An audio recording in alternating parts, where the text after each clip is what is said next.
All right. Well, actually, let's do it right now. All the way across so much water we go to connect now with Terence McKenna, who's safely tucked away, I think the side of a volcano or something, isn't it, Terence? That's right, Art. How are you this evening? I'm fine. God, it's great to hear your voice again. It really yes, is. I think it's been about a year. It's been about a year. That's right. I'm curious. Don't hold back. I'm sure that you have been watching or at least listening to or vaguely aware of what we're doing in Europe right now.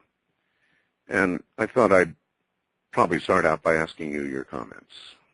Well, I'm glad I listened in on your reading of your statement, so I know where you're coming from. Well, as you said, it's a complete mess.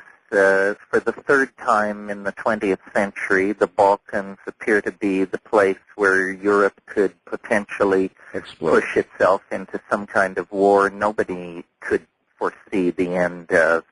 I read analysis of Milosevic and his regime 5 years ago that predicted this would be the end game, that Kosovo was where push would come to shove, and now here we are. There's only a few months left in the 20th century, but time for one more atrocity, apparently. Apparently. And now I understand, by the way, Terence, late news, there are seven Russian warships on the way to the area to, they say, observe, but I don't know. You get 7 Russian warships, and, of course, the Russians are not at all happy with us. They've been rattling all kinds of sabers about this, and it really still happens. The old days of duck and cover, you remember that, Terence? Duck and cover? Right. No, I think, Vietnam gave the domino theory a bad name, but I think in the Balkans, the domino theory may well have something to say. Watch Macedonia, watch Albania. As the destabilization spreads, Greece and Turkey could be pulled in. The Russians are beginning to move toward it. And don't think anyone is in control of all this, or as you say, what's the exit strategy? It's easy going in. Nobody knows how you get out of this kind of thing. Yeah, we're throwing, of course, these cruise missiles, firing these cruise missiles, beginning to run out of them, incidentally, but we are firing what we have. When they run out, that means more airplanes, and then eventually, when that strategy fails, then you're faced with the choice of either retreating, and it's another Vietnam, or putting in ground troops and starting down the same horrible road of no return. Well, and remember, ground troops couldn't make a difference in Vietnam either.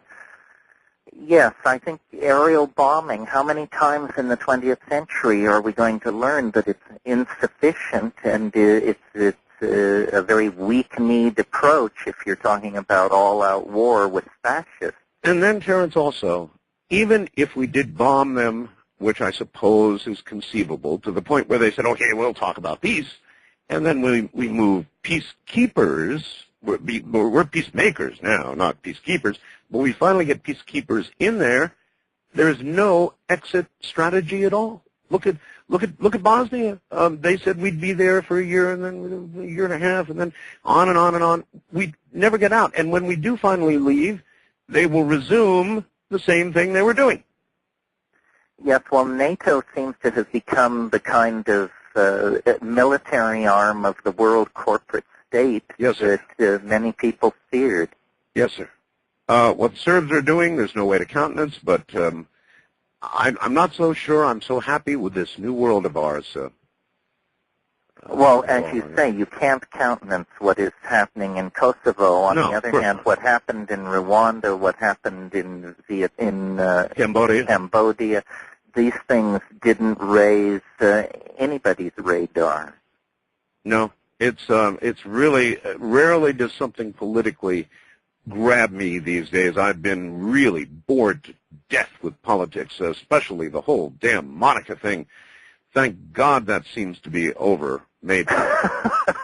Well, you remember you and I talked when we were about 6 weeks into it last year, and I said that I didn't think this was going to bring happiness to the right wing. Well, it didn't. It brought, as a matter of fact, it kind of tore the right wing all to pieces. And I don't know what's going to happen. It's going to be a very interesting election coming up. What do you think will happen?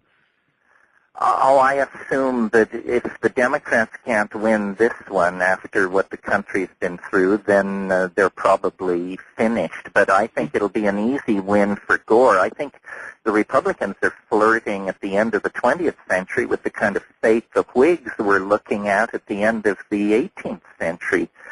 They need a program and an agenda. Running against the president has gone about as far as it can go, I think. That's right, and I think a lot of people are just running away from that one now. Well, how's it going there? I mean, but look, there's a whole new audience. I keep forgetting. I probably have 100 affiliates since the last time I talked to you. So maybe we ought to take a second, and you should tell everybody who Terence McKenna is. Who Terence McKenna is. That's right. If you were to have to answer that, which you do now, what would you say?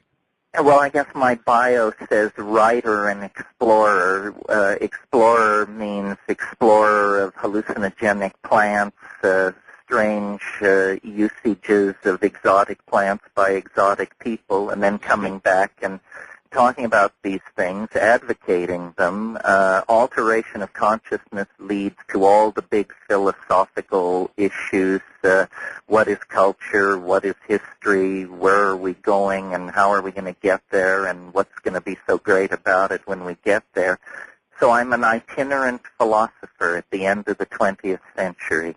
Well, the average Joe out there, maybe driving a truck, across Indiana somewhere, probably is saying to himself right now, well, why should I listen to anything emanating from this drug-scorched brain? But of course, that's the only problem with you, Terence, is your brain doesn't appear to be drug-scorched, and it should be. If what the establishment tells us about drugs is even partly true, you should be a basket case.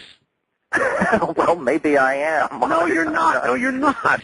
But I think the guy driving his semi across Indiana, he may be a little scorched himself this time of night. Well, he's scorched in a different way, trying to keep his eyes open, and get the load delivered. That's right. No, you're absolutely right about it. It's true. The stereo of the cannabis enthusiast can't think straight, can't remember where they put the keys. I've never felt that way about these things. I think cultures choose the drugs they want to stigmatize, and then they glorify others, and it differs from culture to culture. The social consequences differ according to the choices made, but alteration of consciousness by human beings is as old as human beings themselves. That's quite true. Do you think that it would be fair to suggest, it would be certainly something that would probably get us in a lot of trouble, but that there are some hallucinogenic drugs that do, in fact, give people legitimate, underline that word, insights that they would otherwise perhaps not realize? Oh, absolutely. I mean, you give me a lead-in to talk about one of the things I'm doing at the moment, which is after a conference in Mexico on hallucinogenic botany this year, a couple of friends of mine and I decided to organize a conference on the theme you just stated, a conference on the creative process and hallucinogenic substances, because there's a huge amount of the art, design, and fashion world that has for years been using these things to fuel the engines of creativity. Precisely. But it's all been in the closet and very... Well, listen, we're at the bottom of the hour, and we'll pick up on this when we come back. Terence McKenna in Hawaii is my guest. This is Coast to Coast AM. Terence McKenna is probably unlike anybody you're ever going to have the pleasure of listening to and meeting. Terence McKenna really has picked up the gauntlet from Timothy Leary. And you may reject what he has to say, but at the very least, if you claim to have an open mind, you really, really must consider it. All right. Well, the old myth, is that Try this. If you think your creativity is heightened when you're on some sort of hallucinogenic drug, then make notes, write a story, paint a painting, conduct some music, play some music, sing, and see if when you're down it was really as good as when you were up. And that's kind of what we're talking about here in a way, isn't it, Terence? Yeah, well, most of us probably would come in on the low end of that scale, although there are some spectacular counterexamples. Samuel Taylor Coleridge wrote Kubla Khan, Stoned on Opium. The insight to the structure of the benzene molecule came to someone after a cognac-inspired dream. The character of creative breakthrough is like a revelation, the aha experience. And sometimes it's a bump on the head, and sometimes it's a hallucinogenic experience, but it always has the character of sort of arriving in a completed form. You know what I mean? Yes. Why are there so many striking counter examples? Why? That's a question you never hear dealt with in the public. In fact, you never hear about it at all. They suppress that information. But why sometimes is a drug a key to creativity that you would not have otherwise? Why? Well, I think it's because of the larger effect of these drugs, which is that they dissolve boundaries. And many of the boundaries which enclose us are boundaries of habit, convention, and under the influence of the drug, we see beyond those boundaries. The job of artists has always been to sort of be an antenna into the future, and bohemians have always been associated with drug taking to some degree. So I think it's a very understandable process. It's simply that we're now beginning to understand it, and we have to, because the number of substances available and being discovered all the time is beyond the power of the courts and the scientific establishment to really manage. Well, I don't know. If you go to a doctor, you will notice these days, Terence, I don't know whether you ever go to doctors, but when you do, a doctor will say, you know what, I know you're in a terrible amount of pain, and I really wish that I could prescribe more to keep you out of pain, because that's the way a doctor feels. You know, they're trying to ease your suffering, but the doctor will tell you, frankly, the DEA is looking right behind my shoulder, and a number of my colleagues have lost their licenses, and so, frankly, I can't really give you what you need. That's prescribed. Oh, well, this is a part of the drug problem. The hysteria on drugs has made so many different people and institutions crazy in so many different ways. I really, on the general larger question of hard drugs, I'm quite despairing because so many people and institutions make money off the present mess. Yes. You know, the prison builders, the rehab people, the criminal syndicates, the bought-off cops, the paid-off judges. Everybody is making money on this racket that they pretend to wring their hands over. That's absolutely correct. And heaven knows what the police would do if they couldn't chase narcotics people. They would literally have about 10% or 20% at most of their job left. And I think our prisons would be more or less about 60 or 70% empty as compared to their present content. The courts would unclog and lawyers would have to find honest work. So in other words, it's never going to happen. You got it, Art. Well, what are you doing in terms of researching this interesting, creative truth? How are you going to do that?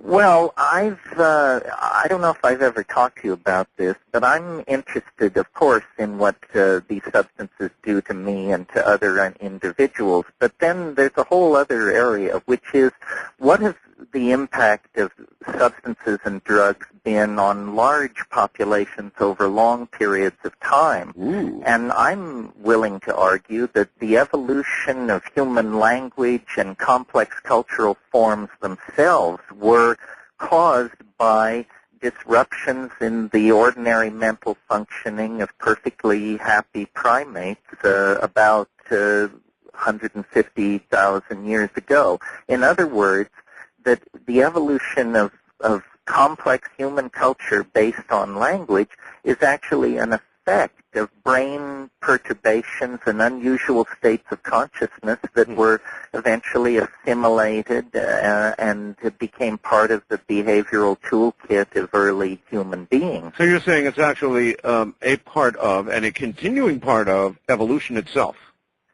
That's right, and the important thing for modern people is a continuing part of. So when you talk about drugs, you know, today we're focusing on the drug of the day, whatever it is, heroin or methadone.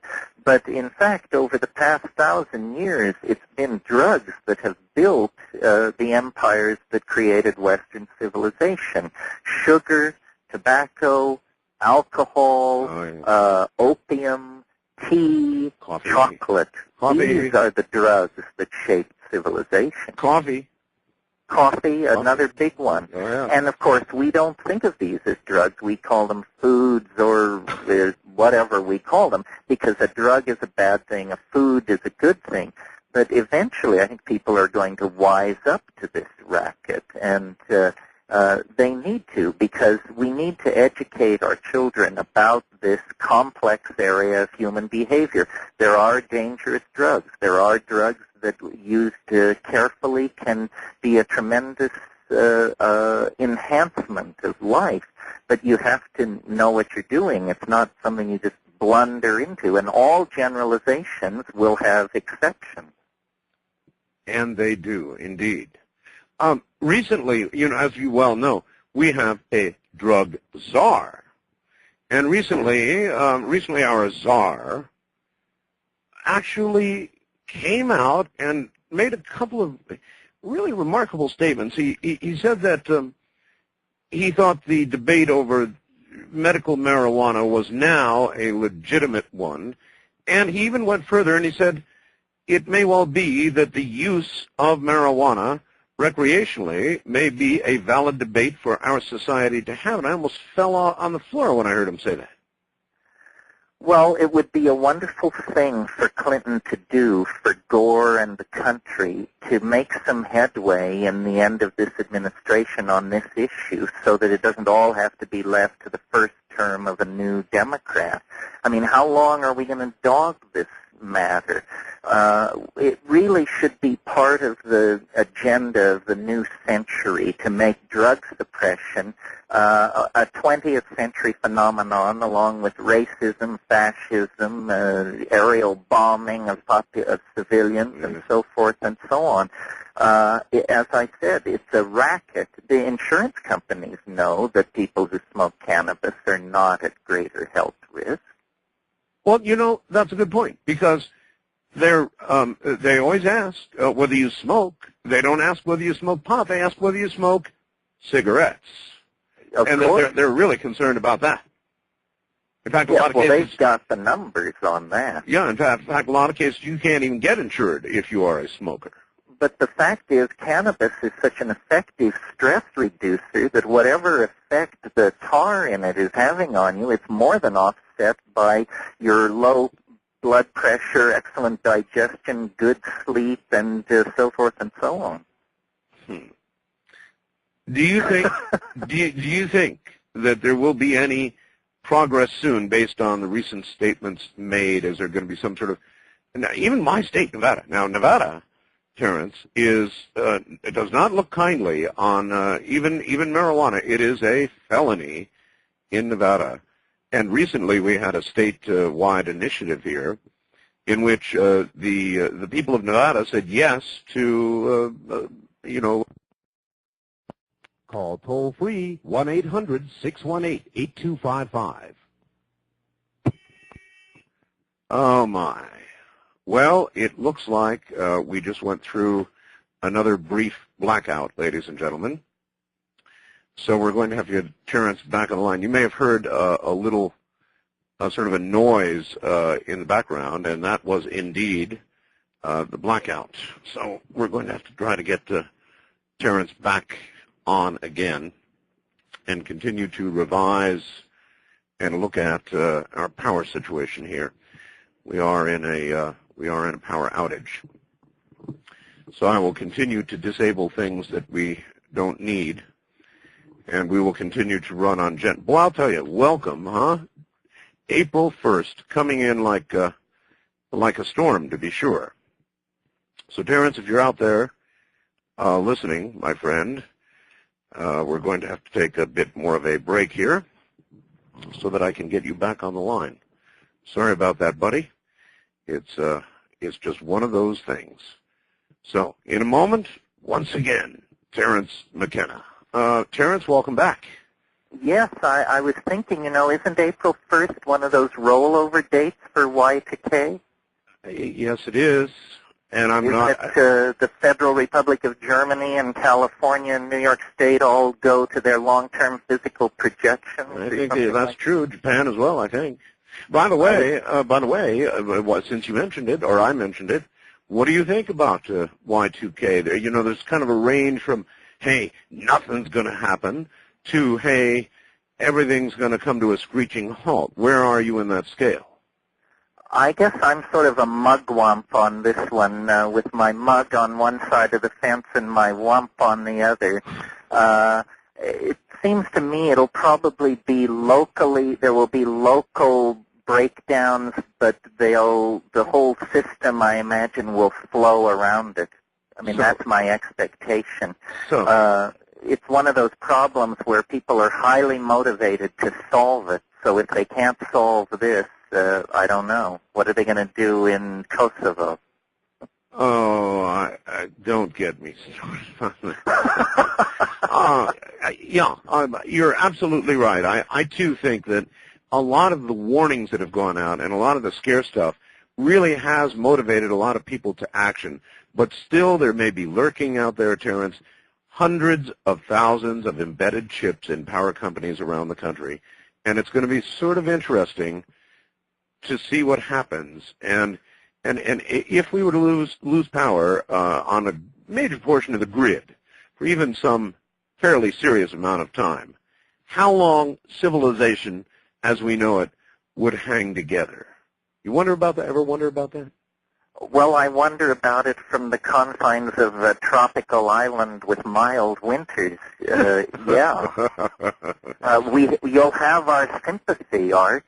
Maybe you should think of a Hawaiian vacation at the end of the year. Oh, I've been thinking about it for some time now, Terence, and I fully intend to come and see you. What's it like where you are? Well, what's it like? It's at about 2,000 feet in a rainforest of hardwood trees and tree ferns, 80 inches of rainfall, temperature never below 55, never above 95. In other words, paradise. It's a word they use around here. I think the Visitor Bureau has a lock on it, but yeah. You are on the side of a volcano, and the world's largest active volcano, which is Mauna Loa, which is a mighty, mighty mountain. It actually is the world's highest mountain because it rises 13,000 feet from the seafloor, and or about 17,000 feet from the seafloor to sea level, and then 12,000 feet more. All right, we're at the top of the hour. And so we'll make some power adjustments here and be right back. This one's for you, Terence. Stay right where you are, okay? Okay. Oh, my, how we depend on our civilization. We've been going through gigantic power spikes and drops here. It's been amazing. We're just now coming back onto commercial power. My guest is Terence McKenna. He's a guy who'd know what it's like. He'd know what it's like to be without commercial power, because I don't think he has any. For a long time, the only way he could get out by phone was some sort of radio phone, internet phone, and that's probably what I'm talking to him on right now. He's a very, very interesting guy. Terence is fascinating. I've got a lot of questions for him. He'll be back in a moment. Coast to Coast AM back on commercial power and trying to get the computers back up. Oh, my, how we depend on technology. Once again, Terence McKenna. Terence, In fact, I'm going to be talking to one next week, another brilliant theoretical physicist. I talk frequently with Dr. Michio Kaku. And it is his view that the odds of our making it through to the other side of the discovery and dealing with element 92, that our odds are very, very teeny-weeny indeed. In other words, when any civilization, and there must be many out there, discover element 92 inevitably, almost inevitably, they end up destroying themselves. Any thoughts on that? You think we'll make it through? Well, I think it's remarkable that we've had atomic weapons for over 50 years now, and they were only used very shortly, within weeks after their perfection. And after that, somehow, in all the wars, revolutions, and posturing that's gone on, we've never resorted to the nuclear option. Right. So I would argue that maybe the discovery of the transuranium elements and their properties had a marvelously sobering effect on carnivorous monkeys like ourselves. But I can usually find a silver lining, Art. Good. Then you may want to find one in the fact that 7 Russian warships are now headed to meet up with and, or in their words, observe what we are doing with regard to the bombing of the Serbs. Well, you just keep going back to that. I think that's a case of trying to make a purse out of a cow's ear or a sow's ear. That's exactly right. Anyway, I hope that we make it through. I have great doubts. Well, there are many other challenges. I mean, I'm sure you've probably discussed on your program the Terminator gene. Oh, yes. Isn't that wonderful? That's a good one. There's the gray goo scenario of a nanotechnological breakout. There's, you've got Earth changes. I guess we've probably talked about how Alfred North Whitehead said the business of the future is to be dangerous. Well, we're doing good business. Because, boy, it's a dangerous world out there right now. It's a really dangerous world. Listen, here's somebody who asks, all right, would you please ask Terence, if the drug DMT, which occurs naturally in our bodies, is released at death, and if it is, could this possibly account for some of the near-death experiences that people report? It's Mike in Houston. Well, yeah, I think that's a very reasonable suggestion. I first heard that notion put forth from Rupert Sheldrake, and I think he called it a necrotogen, a drug which simulates the symptoms of near death. It certainly is. The near-death experience is a dramatic analog to the DMT experience, but I also think we produce DMT in deep dream states. I would lay money on that. I mean, it's known that it's produced in cerebrospinal fluid at the same time that there's high REM activity in the brain, which usually indicates deep dreaming. If DMT is indeed the coach that drives NDEs, then what does that tell us, if anything, about what does or does not lie beyond this short mortal life? Well, I've thought a lot about that. If we take the evidence seriously, the DMT state seems to indicate some kind of hyperdimensional matrix that is actually inhabited by some kind of language-using form of energy that can at least relate to the presence of human beings. I've said maybe these were dead souls, an ecology of souls. This is certainly what shamans would claim. Dead souls. If that's true and can be verified by something as simple as a psychoactive drug experience that lasts 15 minutes, then we really, scientifically, at the end of the 20th century, have been looking in all the wrong places. I think we have been looking in all the wrong places, and that the real frontier of science is the human mind and its potential, and we're not going to unlock that till we get over all this queasiness and hand-wringing on the issue of drugs and drug research and drug use and so forth and so on. Well, I guess you could either view the use of some of these hallucinogenics as a peek at the other side, a peek at what lies beyond the physical, and truly lies beyond the physical. In other words, there are a lot of things that I believe our brains can do, after all, and I think it's Princeton and other prestigious universities. They're proving that the mind can affect random number generators, that we can do that. The proof is quite substantial, actually, but that's something that a conscious mind does. It's not something that a dead mind does. There are many other things that our living minds can do. For example, they can enable us to travel outside our bodies. I did it once. I know now it's true. You can, in effect, be outside your body. But I have not decided yet, Terence, whether that experience represents something that I will find after my mortal existence. Do the wild thing at 702-727-1295. Human brain, and we just lost it again. Boy, we really are just having quite a night of it here, folks. Poor Terence. After all that build-up, I'm going to have to do something and get him back on the line. There are obvious, severe power difficulties going on here right now, folks. So all I can say is bear with us, and Terence will be right back. Yeah, that's right. All right. Well, we're really getting a Y2K case example out here in the Prof Valley right now. It's really a serious situation tonight with the power. I have no idea what's going on, but whatever it is, it's not good. And it's covering a great deal of geography, so bear with us, everybody. Once again, here's Terence. See, every time that happens, our phone connection separates. And there's Terence out in the middle of nowhere with a generator staying right on line as I drop off. Anyway, Terence, look, I did this big build-up, and then the phone went away. I was, I guess, approaching what I know about the conscious mind. I know to be true, and what I wonder about. And, of course, what I wonder about is whether there really is some sort of continuation. What's your view?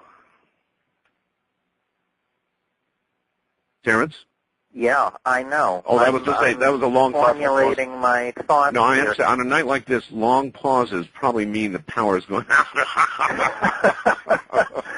Well, I agree that you can't be sure that DMT is showing you the great beyond. It may be showing you the dying brain. It may be taking you to the very edge of death, but that is not death itself. It may be showing you the great within. That's what it may be showing you.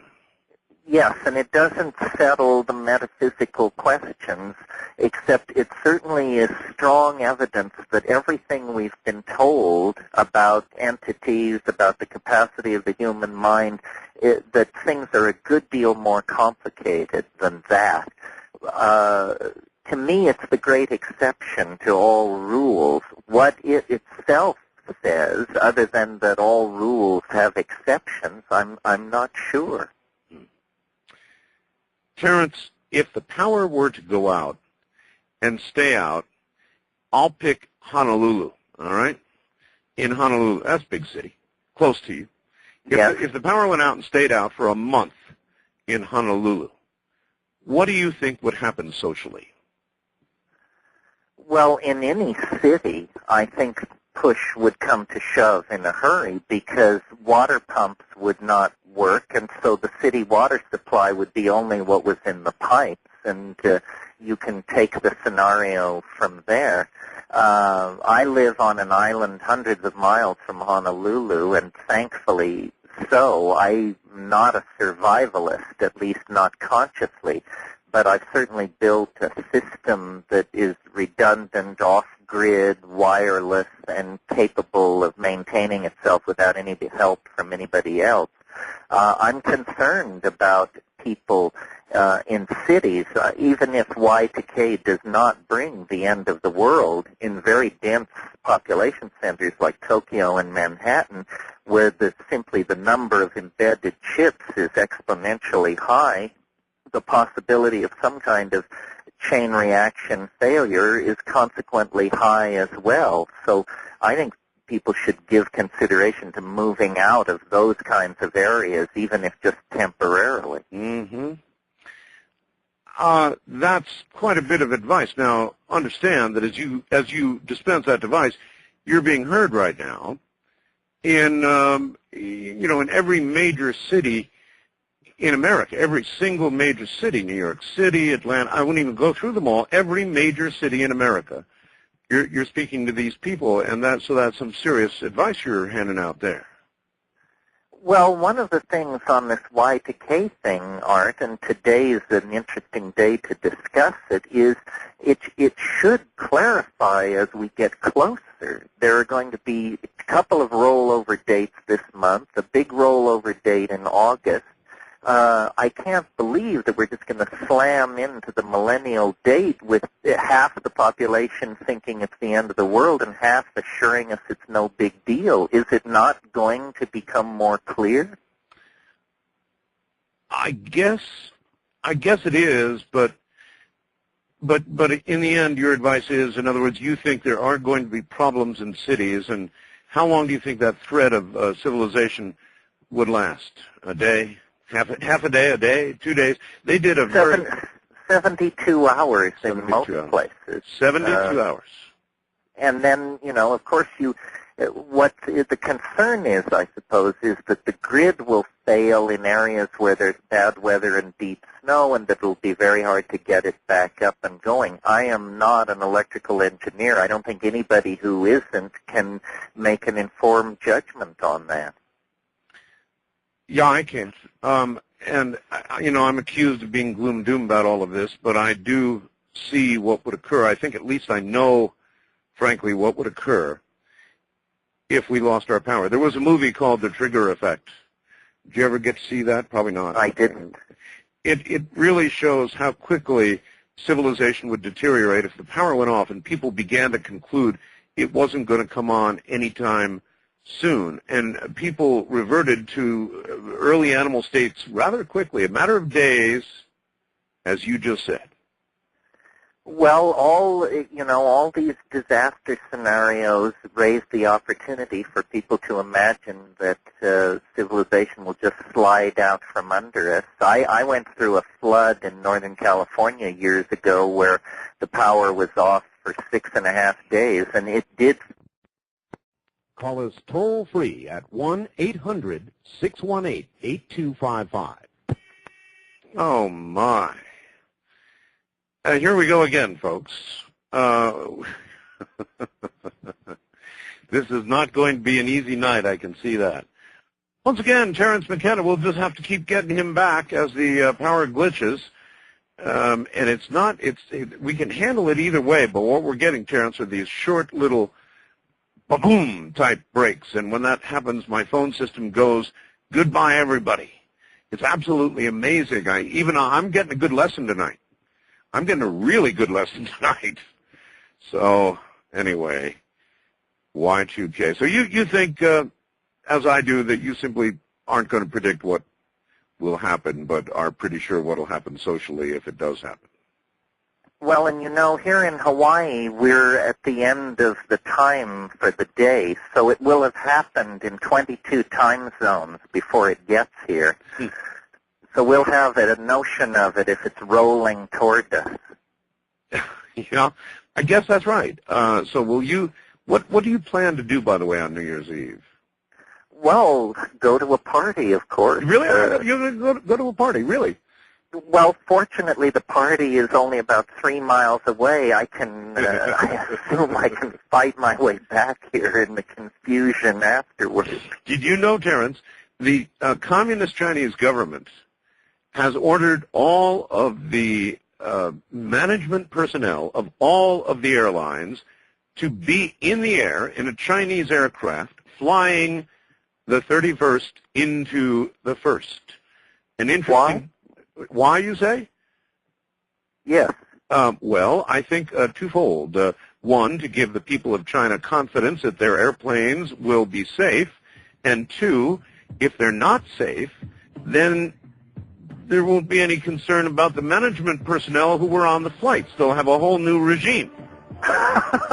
But that is true. They're doing that. Hold on. These old socialist ways linger on. That's right. Stay right there. We'll be right back. I think Terence McKenna's here, and this is Coast to Coast AM on and off. Good morning, everybody. Wow, what a wild night this has been. First night back from vacation, and we have been experiencing wild times with power. Indeed. Y2K? Question mark? I don't know. But it's been wild here. We'll find out eventually what's causing all this. In the meantime, we'll try as best we can to stay on the air. Well, this would at least serve as a pretty good example of just a very little example of what can happen when everything is not just so. I mean, I have computers. I had to reestablish ISDN connections. I had computers coming up in safe modes. I've got all kinds of things going on here. Once again, here's Terence McKenna. Terence, how much of a loner are you there on your volcano? Well, I'm somewhat of a hermit. I live up here with my girlfriend up a four-wheel drive road that's pretty hairy, and we try to go to town on Mondays and Fridays. And that's the lifestyle when I'm now out on the road. When I'm on the road, I feel like I'm running for president. So it's always a pleasure to get back here. What takes you on the road? Lecturing. That's where I make my money. That's what butters the bread. Mm-hmm. When you lecture, what do you lecture about? I lecture about technology, shamanism, hallucinogens, human evolution, language as a virus from outer space, syntactical aliens, epistemic balkanization, stuff like that. Sheesh. That's a lot to lecture about. Do you generally serve up a smorgasbord when you do a lecture of all of these things, or do you do specific lectures, or both? I do both, but usually my audiences are familiar with my material, and they come primed with questions, and it's usually pretty easy to get a self-generated discussion going based on what people there are interested in, you know. I am very, very, very interested in time, really interested in time. And this has been one area I know that you've talked a lot about. What do you believe about the nature of time, Terence? Well, what I believe about it that is different from what you'll hear anywhere else is I believe that that probability actually fluctuates in time. That time is not an abstract idea. It's actually a medium, and that there's an ebb and flow in time on many scales of what I call novelty and habit, and that over time, novelty is in ascendancy. You could say the cosmos is a novelty-producing and conserving system of some sort. So the evolution of higher animals and human cultures and high technology is all in response to this universal appetite for complexification, which I call novelty. And mathematically, we've produced graphs of this that allow you to predict where in historical time and where in the future there should have been great advances in novelty. And well, really a way of... Pardon me? I think that I'm beginning to grasp the concept of novelty. If I understand it correctly, then you can look back and you can see what occurred with novelty as we have evolved, and then you should also be able to look ahead, should you not? That's right. Nobody would argue that the development of novelty has been even in the historical past. It's obviously proceeded in spurts and then periods of quiescence and so forth. And when you apply that to the future, you see the same thing, except that it leads to an observation which you and I have achieved by different means. You call it the quickening, I call it the concrescence, but I think both our notions have been drawn toward the ideas that this explosion in novelty will keep accelerating. Things become more and more and more novel, faster and faster. And this is really the character of the world that we're living in, and it's destined to become ever more intense in this particular direction. Surely it is headed toward a climax of some sort, or perhaps even a series of climaxes. If you were to be able to look down 200, 300 years, 400 years, 1,000 years, a series of climactic occurrences and changes. Or, well, I think we're mastering energy. We're mastering our genetic code, time and space. Yes, I agree. A series of climaxes, each one more awesome and unimaginable than the ones that preceded it. And this is becoming the dominant characteristic of human existence, is the anticipation and then the experiencing of these surges in the system toward ever greater self-expression of novelty. What great examples of spikes up out of the noise in novelty would you cite in the past? Oh, well, the Italian Renaissance, the Greek Enlightenment that gave us Plato and Aristotle and mathematical theories of nature, eras where invention, movements of people, and the birth of ideas were very concentrated. You know, there was a 40-year period in the 5th century B.C. when Lao Tzu, Mencius, Confucius, Parmenides, Ezekiel, and several other luminaries, all, if they had air tickets, could have had a dinner party together. Well, that's phenomenal. It is phenomenal. And are we able in any way, based on what has occurred in the past with regard to these spikes, able to predict where this particular cycle is going? In other words, what's coming? Well, I've noticed in trying to track different things with these curves that I produce, I look at movement of languages, immigration of people, energy production. What the curves describe best is technological innovation. So I've come to see human history as a kind of alchemical process of bootstrapping ourselves to higher levels of I suppose you'd call spiritual existence, but through machines, through prosthesis. The machine, far from being alienating and other, is in fact basic somehow. The machines are the prosthesis of the new human. Of course, the new human is the prosthesis of the new machines. This is all going to take some getting used to.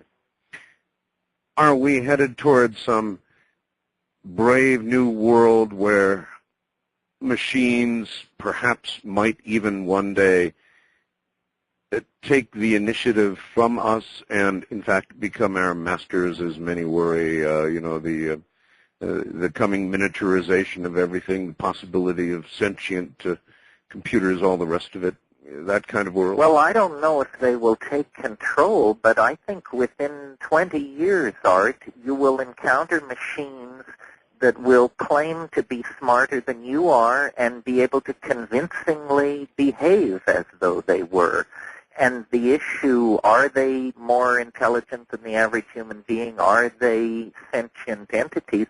That'll just be left to philosophers to sort out. Well, right now, in Europe, don't mean to interrupt, sorry, we are again demonstrating how we kill each other over religious, ethnic differences.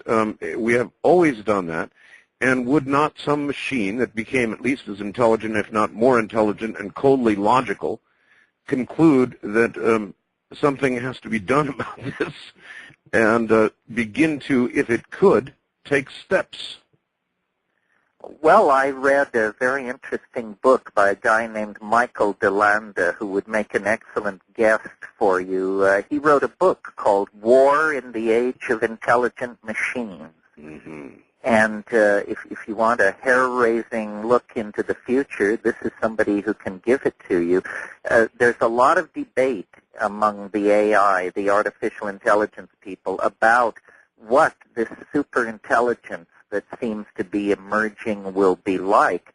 If it doesn't have the ethics of Buddha, the human race may be down for the count. Precisely. Or at least controlled for the count. Well, yes, it's very hard to imagine what superintelligence would actually look like and what it would make of us. Well, certainly it would conclude we are acting irrationally, damaging ourselves.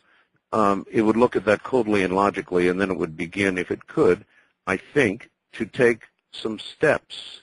So, well, maybe by thinking along these lines, we can anticipate those steps and take them ourselves in a gentler style. In other words, the first thing any superintelligence would conclude about human beings is there are too damn many of them. That's correct.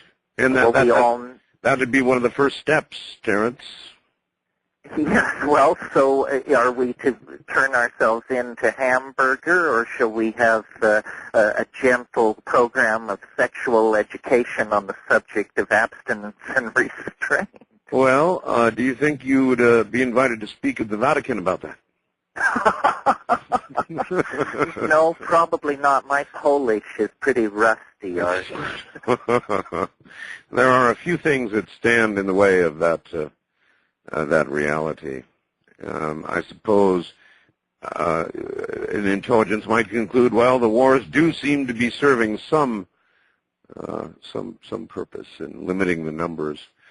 Well, but it's a testament to our own primitive state if we have to rely on primitive Darwinian culling of the herd to keep us vital. It indicates it's a failure of civilization. It's precisely what it is. It's a reversion to barbarism. The 20th century has been embarrassingly scarred by these episodes where very supposedly advanced civilizations with long histories have slipped into the darkness, and we need to understand what causes that, because as weapons grow more deadly and populations more restive, this is going to be a recurring problem. And the consequences are far more final.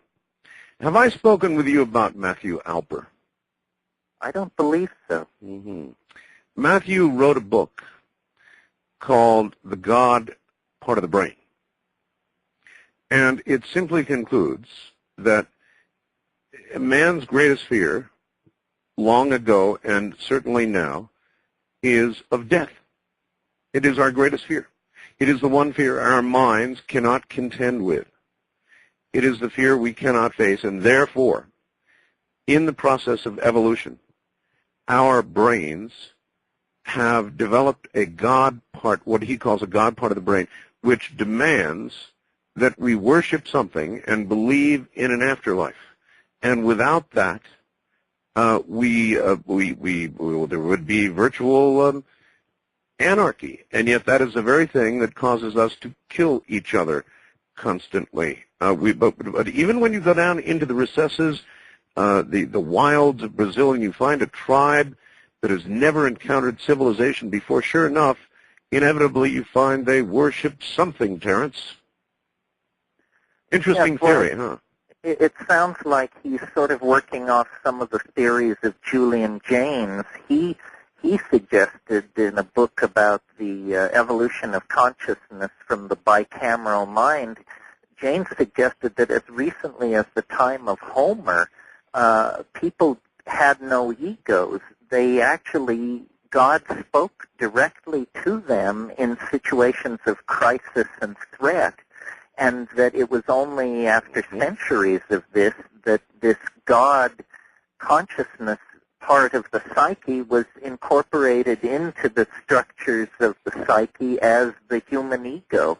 and that it's actually an invention less than 3,000 years old.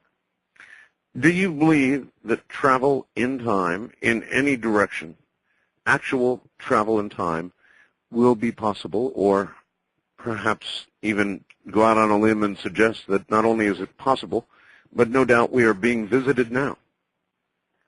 Well, I certainly believe it's possible to travel in the forward direction. I think Kurt Gödel, as early as 1949, pretty well nailed that down. The mind is, cultures create our mental confinement in time. This goes back to the psychedelic statement that psychedelics dissolve boundaries. It really, a shaman is a human mind capable of traveling in time.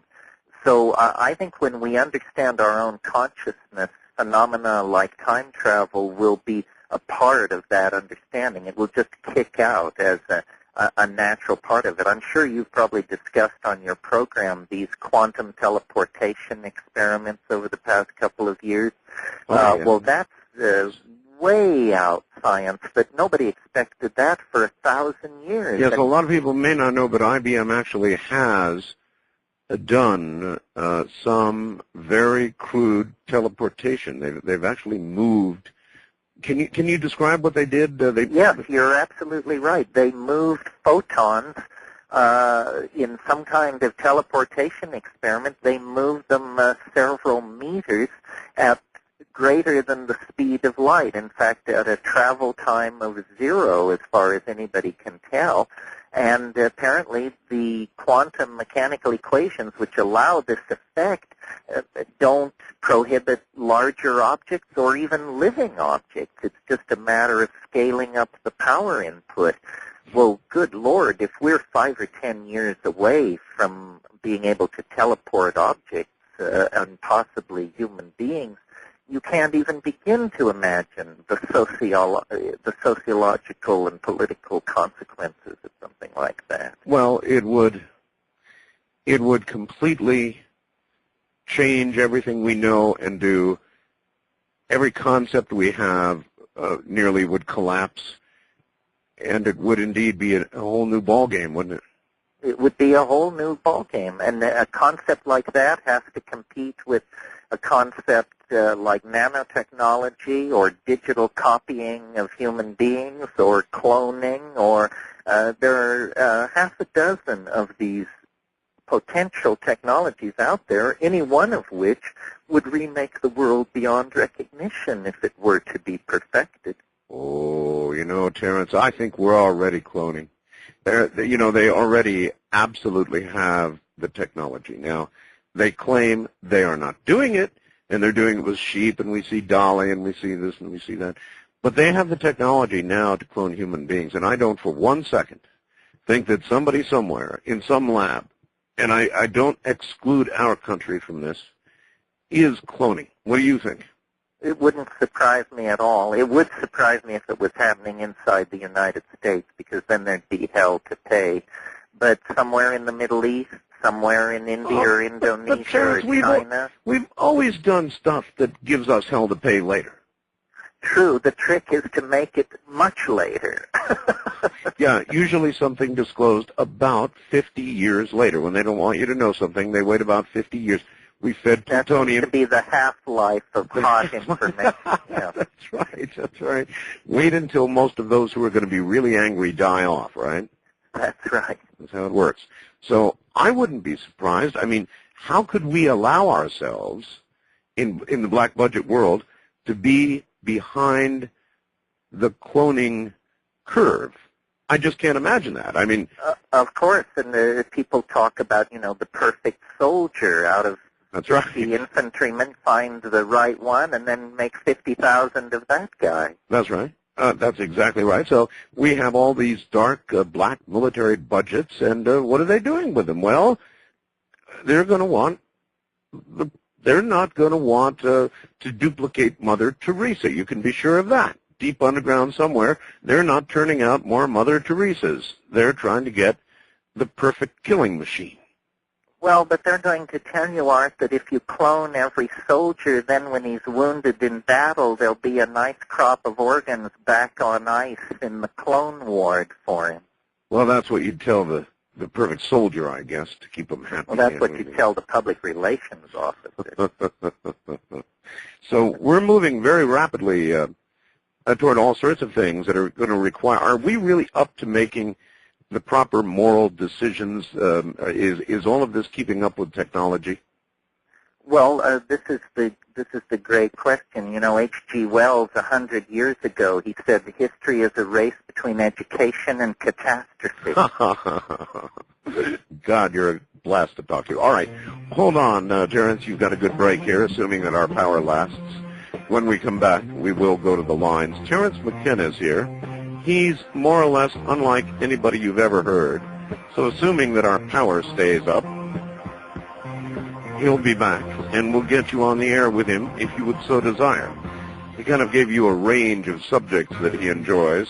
It's a wide range indeed, so pick up that phone.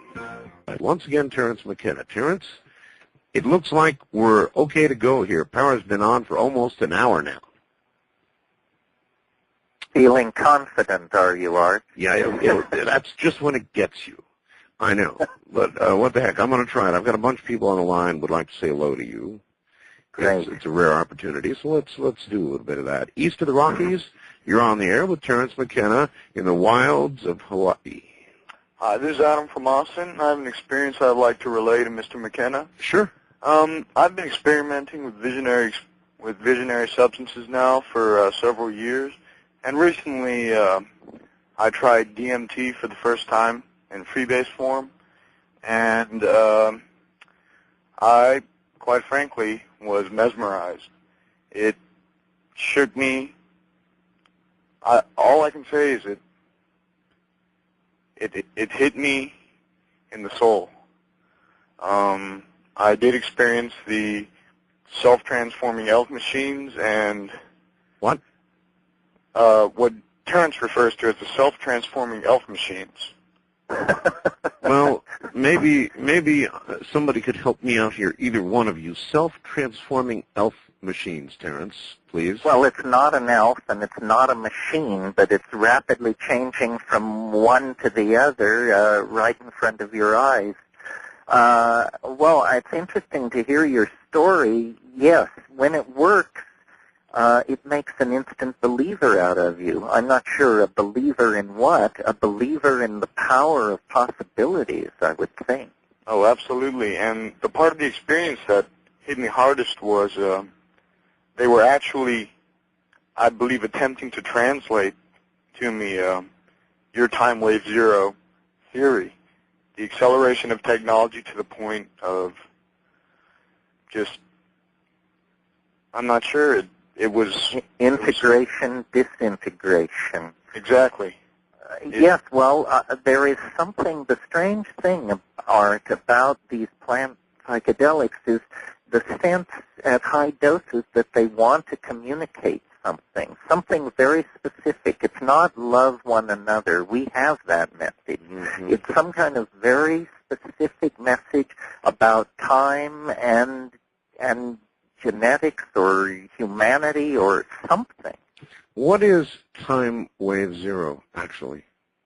Well, time wave zero is this set of theories that I alluded to a few minutes ago that take the position that time is this flux of novelty and habit that has been built into the genes and natural processes from the quantum mechanical get-go way back at the Big Bang, and that probability is actually a kind of blurred lens for looking at nature, and that until we understand the actual fractal nature of time, where the same patterns are repeated at many, many different scales and create an interference pattern that then accounts for what we experience as reality. What does the zero part of it mean, Terence? Is that the zero part of the time wave theory is that this interference pattern, which keeps pushing habit and novelty around over very long periods of time,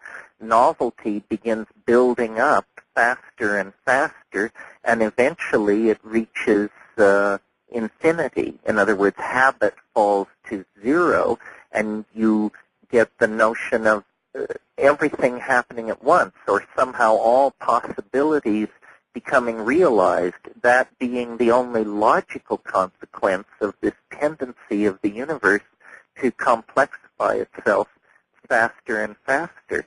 And I don't know if you and I have ever talked about it, Art, but the most fascinating scientific discovery of last year, according to Science magazine, was this cosmological constant called omega. I'm sure Michel Kaku can talk to this, but the discovery that all of space and time is ruled by an outward expulsive force that's embedded in the space-time matrix itself. And the interesting thing about that force is, like the time wave I theorized, it accelerates through time. It's moving faster and faster. So the new cosmology, just 8 months old, holds that the universe is basically going to undergo this kind of inflationary expansion, like the quickening, like the novelty concrescence that we've been talking about. This has now emerged as the paradigmatic notion in astrophysics after being resisted for 50 years. Einstein played with the idea, called it his biggest blunder, and dumped it. But now observational astrophysics is forcing them to realize this force exists, and it is in time going to emerge as the dominant force shaping the physics of the universe. Fascinating. Oh, west of the Rockies, you're on the air with Terence McKenna. Where are you, please? Hi, Art. My name is Maureen. I'm calling from Redding, California. Well, hi there. Hi. We have some funky power struggles going on. Well, I'll tell you.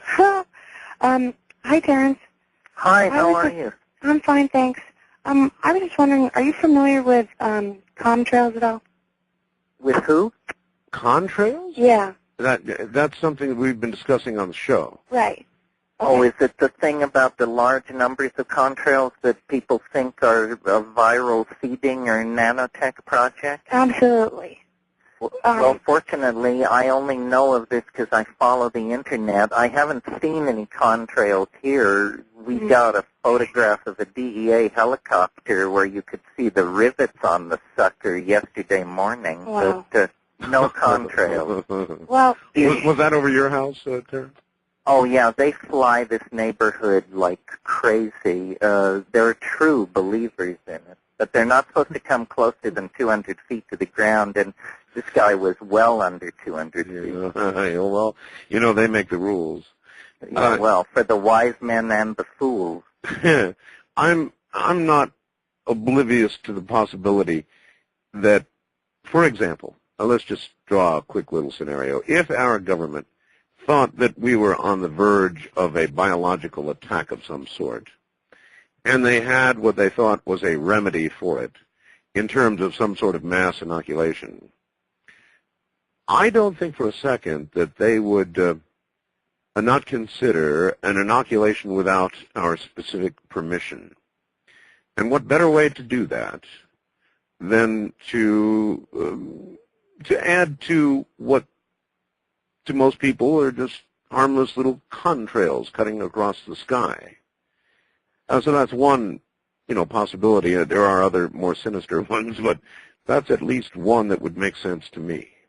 Well, do you remember those experiments that came out a few years ago where they spread powder in airports and railway stations back in the 60s, some kind of bacterial powder that they could then follow? It was some study of a possible contamination. New York subways, Terence, San Francisco, right. Gee whiz, they did a whole bunch of that sort of stuff. So yeah, well, so it would be nice to think that they're inoculating us for our own good against the evils hatched in the laboratories of Serbian fascisti. I like that scenario. Let's do the movie. All right. First time caller line, you're on the air with Terence McKenna. Hello. Is this me, Art? Only you know that for certain, but it sounds like you. Well, thanks, Art. Where are you? In Indiana. Okay, you're going to have to kind of yell at us. You're not too loud. Oh, Yeah, I don't hear him. Yep, see? So yell at us. well, I wanted to thank you for the response on the email first, Art, because I didn't expect to get one back so quick from you. Oh, with regard to... Crystal Gale's dress. I don't know if you answered this or not. Of course I remember, yes. Okay. Yeah. And as far as the question that I wanted, I think what I wanted to do was compliment this person. I've never heard him before, but he's awful good. Yes, he is. He's very, very good, yes. And I had a question as far as to possibly ask him if this would work over in Yugoslavia, since he is, so bright. Can I ask it? If what would work? Yeah, go ahead. Well, I mean, I really believe we have a major problem, and you're right. I don't think we should look at it too lightly. Nor do I. So anyway, if you think this would work, I would like to know, and that is to, give the president over there, the dictator, 3 weeks to eliminate all the people in his town, Belgrade? Belgrade, the capital? Yeah. Yes. So they could all move out like they've moved everybody from Kosovo. Yes.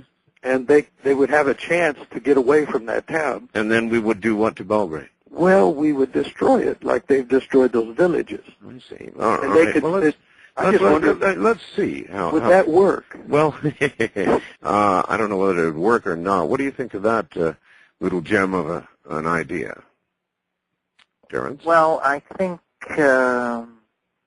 the word quagmire comes to mind. I also think that Belgrade may be being destroyed as we speak. I keep going over to Reuters' top stories, but I don't think anybody's going to be given 3 weeks' notice. I think it's tonight or tomorrow night, judging by the pace of things. Will it have an effect? I don't know. Dictators are extremely immune to popular pressure unless their generals come to them and lay their pistols on the table. These guys have a tendency to hang on. I think we've bitten off a hell of a lot to chew, and I'm certainly in favor of confronting fascism, but I think you need to choose your fights carefully. Well, I also think that some of the people who make these decisions, these goodwill decisions to go and bomb until there is peace, should be required themselves to do some of the heavy lifting, but they just make the intellectual decisions and spew out the orders to those who must go and do the work. Well, and it's a strange way of handling the problem, isn't it? I mean, we'll spend probably $500 million. A lot of peasants will be pushed around. Some people will be killed. What do we have covert operations for? What do we have special forces for? Right. The guy to get is Milosevic. That's right. That's right. And I would also note that this horrid flood of refugees really did not seem to begin until our bombing did. Did you notice that? Yeah, well, people are just trying to get out any way they can. I think ethnic cleansing in Kosovo is fait accompli at this point. Yeah. Wildcard line, you're on the air with Terence McKenna in Hawaii. Hello. Hello, how are you? Just fine. Just fine. Oh, well, I can't believe I'm finally talking to you. Where are you? Actually, I'm on the West Coast. I'm in California. On a cell phone. On a cell phone. How do you know? Just a guess. Well, the question that I had was in regards to marijuana use, and I don't know if that's one of the topics that he was talking about. Absolutely, go right ahead. Okay, because I heard the other guy talking about DMT, and I'm not really sure about exactly what that is. What exactly is the DMT? Did I miss something? It's a good question. What is DMT? DMT is dimethyltryptamine. It's a human neurotransmitter and an alkaloid that occurs in plants and a kick-ass hallucinogen that you smoke. Oh, okay. So is it contained in marijuana or? No. Marijuana is THC and various cannabinoids. But what was your thought on marijuana? Okay. Well, Terence, the question I had about it was, I'm 25 years old, and I've experimented with marijuana since the age of 8, and I can't say experiment. I was going to say you should. More than an experiment at this point. But I stopped for several years. I did some military service and so forth, so I wasn't able to do that. Mm-hmm. But I did notice that when I stopped, I experienced some depressive anxiety kind of like side effects from not using it. I don't know if this was because of long-term effects of using it. You're saying you went through withdrawal? Yes. Well, I can't say withdrawal, but I think that what happened was I tried to substitute it for something else because I wasn't able to use it. So I went over to smoking cigarettes and drinking alcohol, which was the substitute for it. Mm. And from that, it just seems like it was more of like trying to substitute it. And so part of what you're saying here is that marijuana was a gateway drug for you to alcohol. Well, something like that. It was just that it was illegal, and I understand. What he's saying, Terence, let me interrupt. What he's saying is that when he couldn't do pot anymore, then he resorted to smoking and booze. Exactly. Most drugs are used by most people to relieve stress. That's right. If you only smoke cannabis once a month or something, it's pretty spectacular mentally. But if you smoke it every day or two, you're basically using it to handle stress, which is legitimate, of course. I mean, that's why somebody has a drink in the evening or even watches TV. I mean, TV is a drug that is used to relieve stress, although arguably long-term it may add to your stress. But yeah, habits are difficult to break, and chemical habits are the most difficult habits to break. Nature sets us up to chemically addict us to the people around us, our routines, the foods we prefer.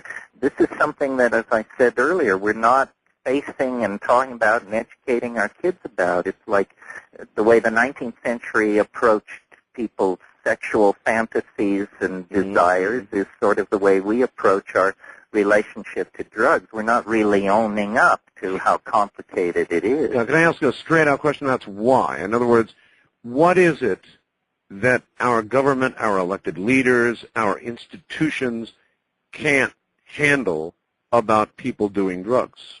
Very simply, drugs are, for mysterious reasons, deconditioning agents, and they cause people to question cultural values. And every political system on earth is in the business of maintaining cultural boundaries.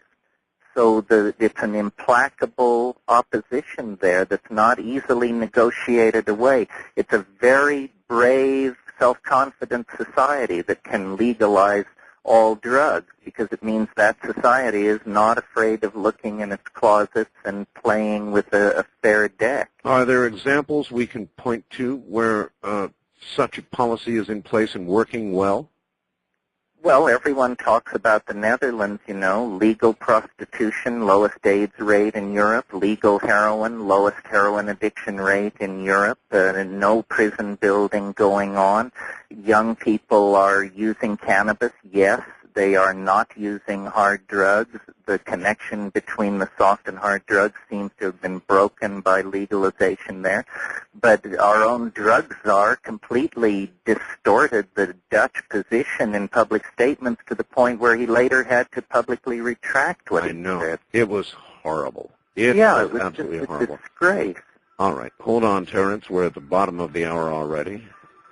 As I confidently say, maybe our power now will stick with us. It is true, our drug czar said so many just flat untruths with regard to what happened there, and that he had to retract them. It's simply untrue. And yet we continue to maintain this fear-based regulation and law that comes from Washington nonstop. I wonder why. I'm Art Bell. This is Coast to Coast AM. Once again, I do seem to be here, and the power continues to remain on. And we're getting some interesting reports that may indicate this was a little more widespread than we thought at first. We'll check that out in a moment. Terence McKenna's here, and he's just 1 moment away. That's right. Now, back to Terence McKenna in beautiful Hawaii, beautiful Paradise, Hawaii. It really is a paradise. I don't know how many of you have ever had the opportunity to get away from the main island and go to, for example, Maui. I've spent a lot of time there, and it really is like living in paradise. And I don't know how anybody could leave there and go anyplace else, though I did that. All right, Terence, here we go. A lot of people want to talk to you west of the Rockies. You're on the air with Terence McKenna. Oh, you're up in Seattle, aren't you? Right. It's Carl up in Seattle. Carl, what happened up there? Well, I just heard on Como because I was, thank God they have redial buttons on these phones. Yeah. But anyway, while I was busy redialing, I was listening to it, and they said we had a power surge about an hour or so ago. That'd be about right. And I wasn't looking out the window, but they just mentioned it because there was a peak, and I heard it click, and I noticed the lights flickered. I'm just lying in my apartment with the lights out here, listening to you on the radio, but I noticed there was a little flicker in the lights. Mm-hmm. So, kind of, it's very interesting that this should occur on a day when they said that there would be some sort of possible beginning Y2K effect. It really is. Precursor. Yeah, precursor. There you go. That's good. That's Ed's word, precursor. Well, Anyway. Art, I got to tell you, one thing I like about you is you've got an old-time radio voice. You speak in fonts. And I really enjoy that. And I have a question for Terence. Yes. Terence, can you hear me? Sure. Okay. Talk to me about Salvia divinorum. I'm growing some this year. I've been growing it for the last 3 years, but the last time I tried that stuff, it scared the hell out of me. I thought that Jay Leno was talking about me on TV, and I thought it was like Philip K. Dick novel where they were sending out telepathic police. And your question is? What's been your experience with it, and what is it trying to tell you? Because it doesn't seem to be a very friendly teacher.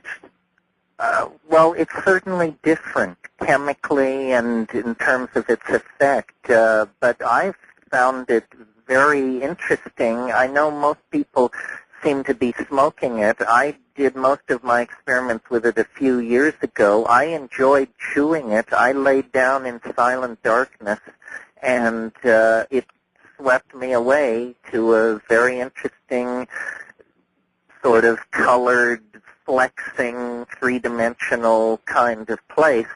I've enjoyed the link to Daniel Siebert's page from your homepage, and I must say your homepage is very professional. Oh, well, thank you. It's going to all change soon. I designed that one. My son is going to take over the design process, but I'm glad you enjoyed it. The new one is going to have a lot more links, so check it out. I got to say also that you guys are talking about, I think the history of drug enforcement in this country is just sort of like a series of unhappy accidents. But they used to say that Social Security was the third rail of American politics, and now it's drugs. I don't think we can do anything about it. And what really gets me is they start talking about kids using solvents. Well, I think there's a natural urge to go out there and break down those boundaries because language encodes stuff for you. And I think one of the reasons people take psychedelics is because it breaks down the barriers and you get to see stuff real again. But that's... Well, in shamanic societies, they take the young kids out and the men give the young boys psychedelics and the women initiate the young girls. And instead of the taking of a substance being a symbol of the rejection of social values, it becomes the doorway to the full acceptance of social values. So well, my answer to the drug problem was grow your own. I think they should just make everybody pay a marijuana stamp tax, and we can just all grow our own, and that would cut the black market right out of it. Well, that's if right. the profit were removed by any means, either by legalization, grow your own, or what have you, the drug problem would shrink to a whole new dimension. Here's an interesting bit of email. Ken from Bloomington, Indiana says, hey, Art, when I was in the Army, we used to say killing for peace is like whoring for virginity. I react to. I love it. Well, remember the logic in 1984? War is peace, freedom is slavery, ignorance is strength. That's right. That's exactly right. First-time caller line. You're on the air with Terence McKenna in Paradise. Art? Yes. This is Kathy in Texas. Hi, Kathy in Texas. I've been listening to you for about 6 months now, and I love your show. Thank and you. Of all First-time callers, area 702-727-1222. Well, so much for my confidence. What just happened is that we had, now I'm realizing what's going on. It's not that I'm going off the air. It's that, I'm so sorry, dear, in Texas and Terrence. What's occurring when we lose power, apparently, is that the phone company is also instantly losing power, and so it's not that I'm going off the air, but it's rather that my my telephone connections, courtesy of the phone company, are simply disappearing on me. In other words, even though I'm staying on the air here, we've got plenty of backup. When we have these instantaneous failures, what is occurring is that the phone company themselves is losing it for just a second. So there really are some odd things going on with power tonight, folks. Boy, I'll tell you, strange. April 1st. They said something about April 1st and Y2K, didn't they? It's true. Not all Internet service providers are quite created equal. I'm talking about MindSpring, the ISP created over time by good people who built their company one customer at a time. Their customer service, their ability to put you on the Internet is simply unsurpassed, and that's why both PC World and PC Computing magazine awarded them the best Internet service provider for 1998. Move your Internet connection to MindSpring today. Tomorrow morning, call them, 1-888-M-SPRING. That's 1-888-M-SPRING. Tell them Art Bell sent you, and guess what? They'll waive the $25 startup fee, give you 30 days of service free from the day you sign up. MindSpring gives you great customer service, 24 hours a day, fast 56K connections. Not the 28K connections used by, those other companies. Oh, and a Spaminator. I love that. A device that eliminates pesky, unwanted email advertisements. Go to the Internet service provider created especially for people that do like good customer service. That would be you, right? Tomorrow morning, call award-winning MindSpring, 1-888-M-SPRING. And remember, the $25 startup fee will be waived, and the first 30 days of service is free. All you have to do is mention Art Bell sent you. 1-888-M-SPRING. All right, we're back. We are back. But boy, I'll tell you, this really has been just nothing short of incredible. Terrence, are you there? Yes, I'm sorry we lost the lady in Texas. I'm sorry, too, because she was about to say something profound. I know it. It sounded like it. But now I'm realizing what's occurring. We're staying on the air here, but the phone company is also affected by the electricity bumping the way it is, and so they bump all my lines off the air. Boy, I'll tell you, the knee bones connected to the... So you lost all the people in waiting. Yeah, of course. I've got another line of people now in waiting. The phones are constantly full, but every time this occurs, it dumps everybody. It's horrible. Anyway. Crazy. Yeah, crazy is right.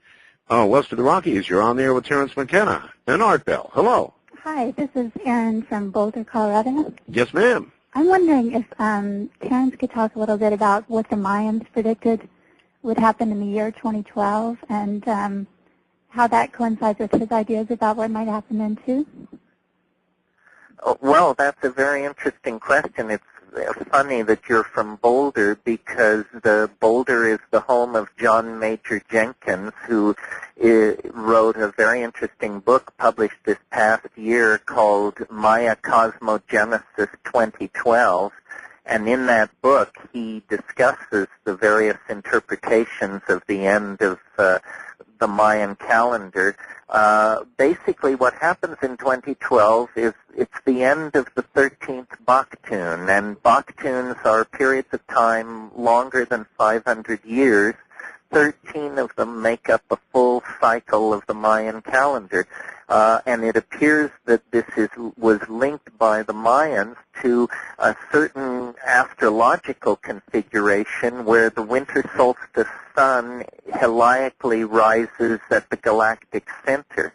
This is sort of technical stuff, but that's it in a nutshell. It's an alignment with the galactic center and the winter solstice rising sun that pegged the whole Mayan world machinery, and it's coming around after 26,000 years in about 13 years. So what sort of implications does that have for us? What's supposed to happen then? Good question. Well, very little of the literature of the Maya survives, so we don't know whether they, the best guess is that for the Maya, the end of the 13th Baktun indicated the beginnings of the first moments of true creation. So rather than seeing it as the end of the world, they saw it as some kind of beginning of an era of perfection, sort of like the 1,000 years of the millennium predicted in Revelation. So I think we can't know, but what we can know is that if you wanted to peg your calendar to the largest cosmic cycle that human beings have observed affecting the Earth, you would choose this 26,000-year precessional cycle, and they chose it with great accuracy, even though their own civilization didn't live to see the coming of that particular time. But we will. How's that?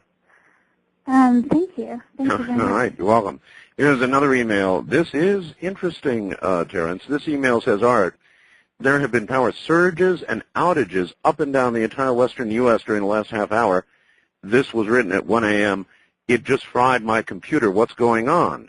So we may be getting a little taste here, Terence. Hard yes, to say. I'm fascinated by it. There was no report on the tech page at Reuters of any problem in Europe or the East Coast today, because I checked before I came on the program. But maybe the April 1 rollover is biting in the West Coast. Maybe it is. First-time caller line, you're on the air with Terence McKenna. Hello. Hello, is this me? That's you. Hey, this is Michael calling from Oregon, long-time listener. Hi, Michael. I just want to say first, Art Bell, I think you're a god. I love No, your I'm video show. not a god. I'm not a god. Well, I mean, personal opinion. And my question for Terence is, do you think that with the way that technology and people's self-knowledge is progressing, that we're going to reach a point in time where all of our mental boundaries will be broken and we'll just be free of thought? I think we're going to see all kinds of group mind activities and complicated games that will slowly teach us how to operate as group minds the way flocks of birds and schools of fish do.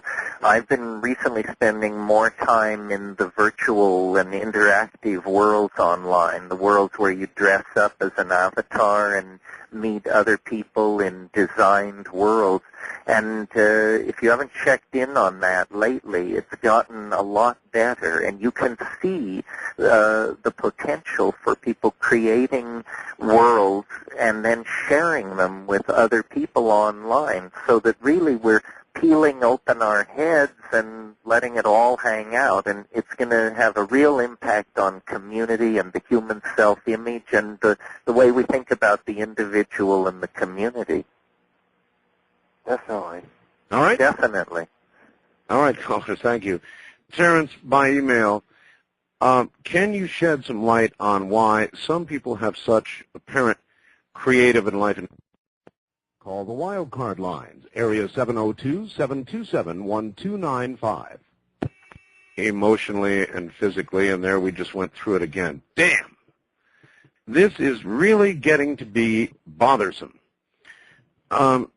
This is just going on and on and on. Now, what I'm going to do is get Terence back one more time, and instead of continuing with him past the hour, I think we'll terminate at the top of the hour so that I can continue in some coherent fashion instead of being interrupted, and it pains me to do that, but I can have Terence back, and I will have Terence back.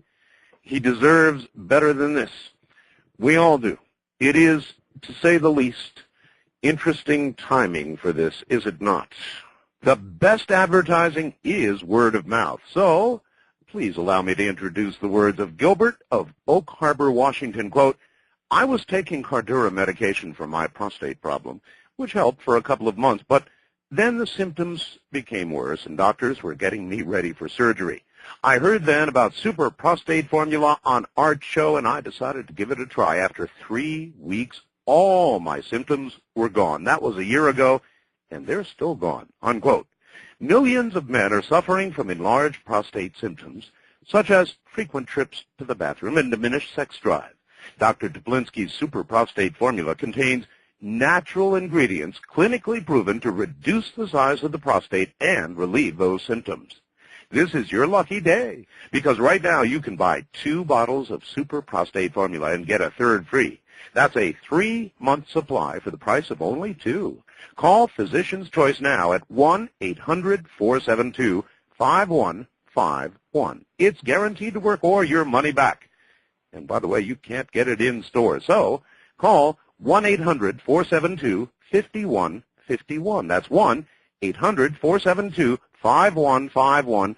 Buy 2 and get 1 free. Good Lord, this is, at least we're getting through our commercial load here rather quickly, but this is astounding. This has been the wildest night of power outages that we've had. Let me think now. Since the Western power outage, the entire Western third of the U.S., Canada, and Mexico went out. This is the worst night, and maybe even a little worse in some respects because it has been extremely unstable. I wonder what's going on. Terence, did you get the question before we blipped out?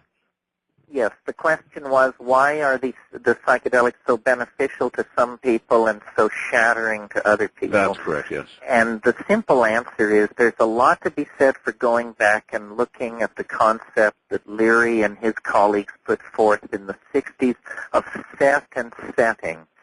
Setting is, you take these things, you don't do it in a noisy nightclub, you do it in a place that's secure, comfortable, familiar. And then the set, your mindset, you do it calmly, you aren't hysterical, you aren't emotionally wrought up, you aren't drunk.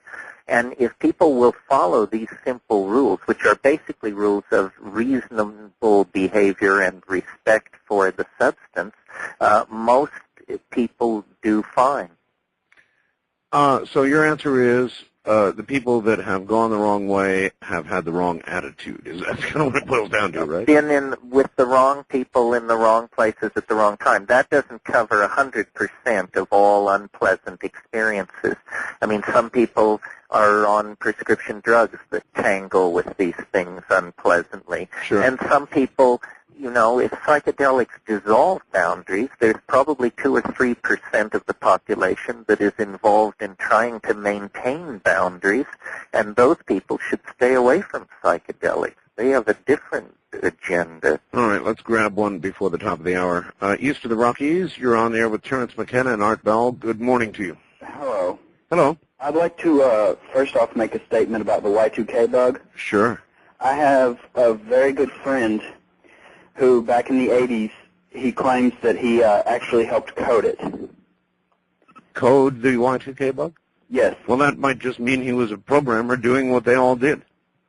It's going to be bad, according to him. Yes, you're trying to suggest that he was part of some sort of conspiratorial effort to make sure the Y2K bug hit hard? No, it's not conspiratorial as far as I know. But from what he tells me is that it is out there and that he did help write the code for it. Well, a lot of people did that. All right. Anything else, sir? Yes. First, I'd like to, my first question is about the element that you mentioned earlier, element 92. Yes. Where would I find more information about that? At your local library. They'll even teach you how to arrange it so that you can cause a massive explosion with that element. You just have to do a little reading. All right.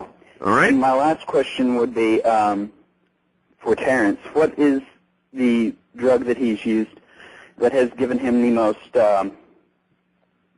powerful experience? That's a good question. Terence? Well, powerful, I don't know. In terms of life-changing, I mean, certainly psilocybin at one point changed my life, LSD at another point, DMT all along the way.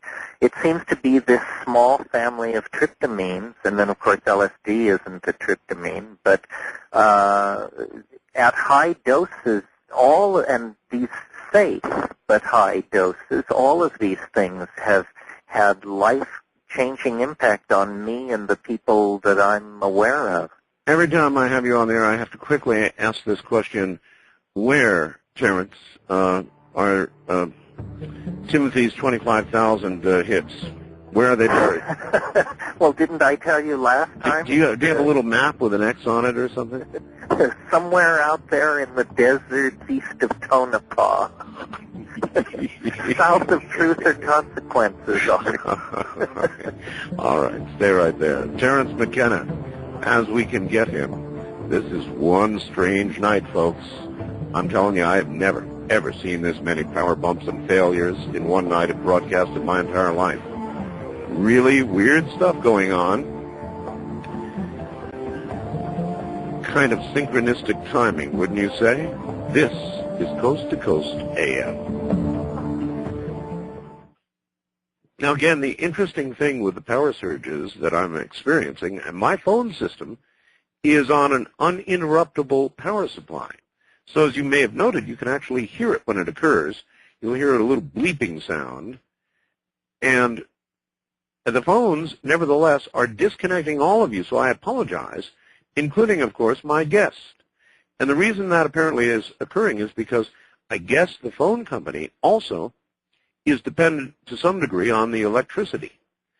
And it may be that when, where I am at least, when there's a problem, it just instantaneously glitches the phone lines, and I lose everybody here. It's amazing. It's absolutely amazing. Terence, welcome back.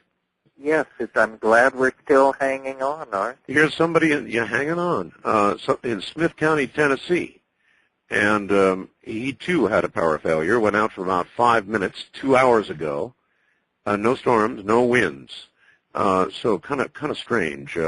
First time caller line. You're on the air with Terence McKenna and Art Bell. Hi there. Art. Yes. Good to talk to you. Long time listener. Yes, sir. Where are you? I'm in Smith County, Tennessee. You are? Yeah, that was me. You had a power failure? Yeah. It just, wasn't paying much attention to it, and it just, I heard you talking about it, and it stopped me in my tracks. I turned around and turned up the radio. I was fixing to go to bed, and I didn't really think anything of it, but it's odd. It's odd. I appreciate your call, sir. Thank you. Wildcard line, you're on the air with Terence McKenna and Art Bell. Hi. Oh, hi. This is Richard from Las Vegas. Yes, Richard. I had a question for your guest. Does he think that due to the fact that the government's losing control of information through the Internet and the cable news and everything, that it's going to try to become more repressive in other ways, like in the drug enforcement and things like that? Well, the question is, the government is indeed to some degree losing control because of the Internet. Things are happening the government, I'm sure, is not pleased with. So that's a pretty good question in itself. They created the Internet. Is the monster that they created now biting them in the butt, or what? Terence? God, we lost Terence again.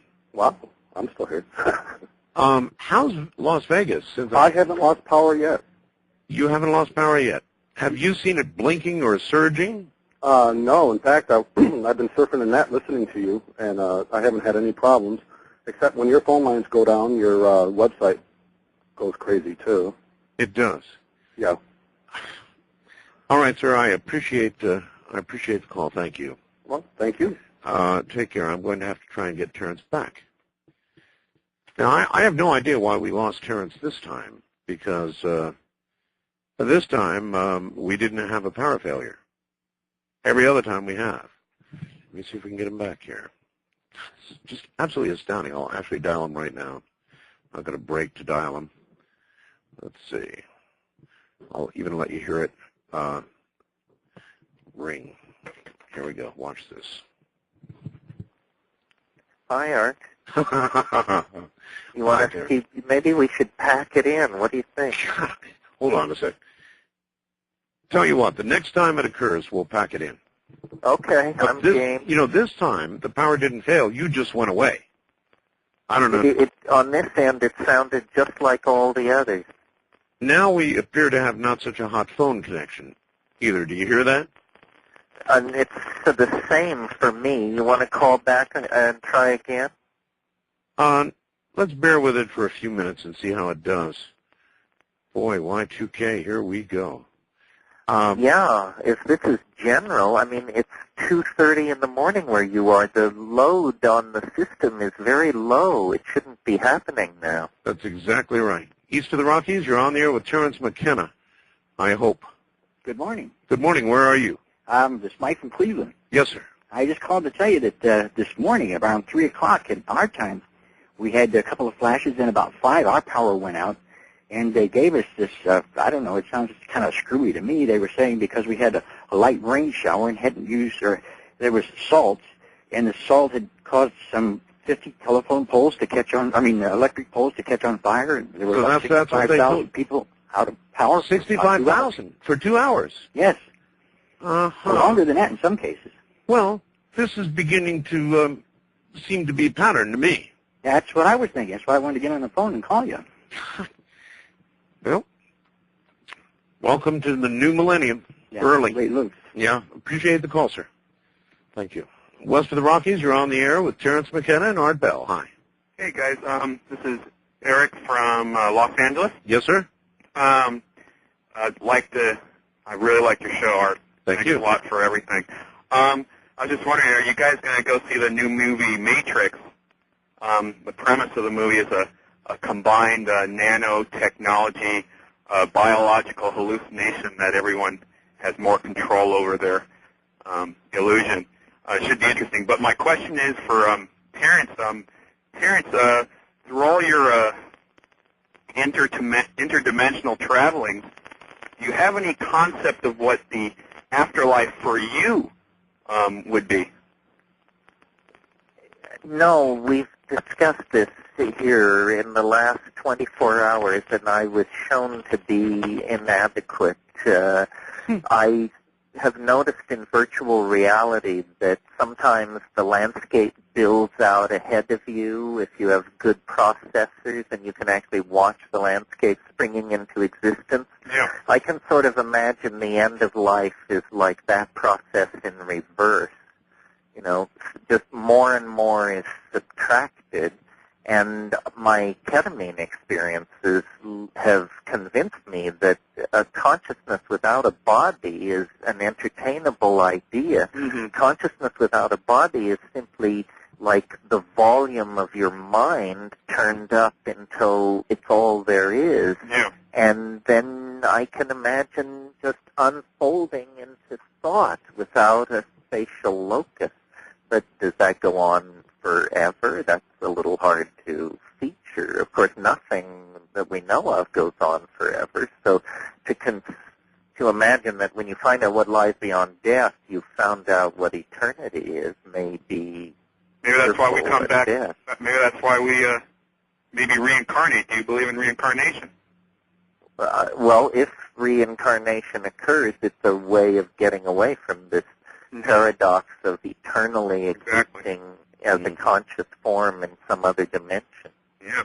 One more question: Has the other side ever communicated to you through lights, or have you ever seen the all-seeing eye like from the Egyptian times? I think that these entities communicate with sound and light, and sound which you can see, and they seem to have some kind of a language which is has more dimensions than acoustical language. It's not telepathy, but it's something that is sculptural. You experience it as a visual medium. A mosaic. And it's high bandwidth, yes. It's incredible.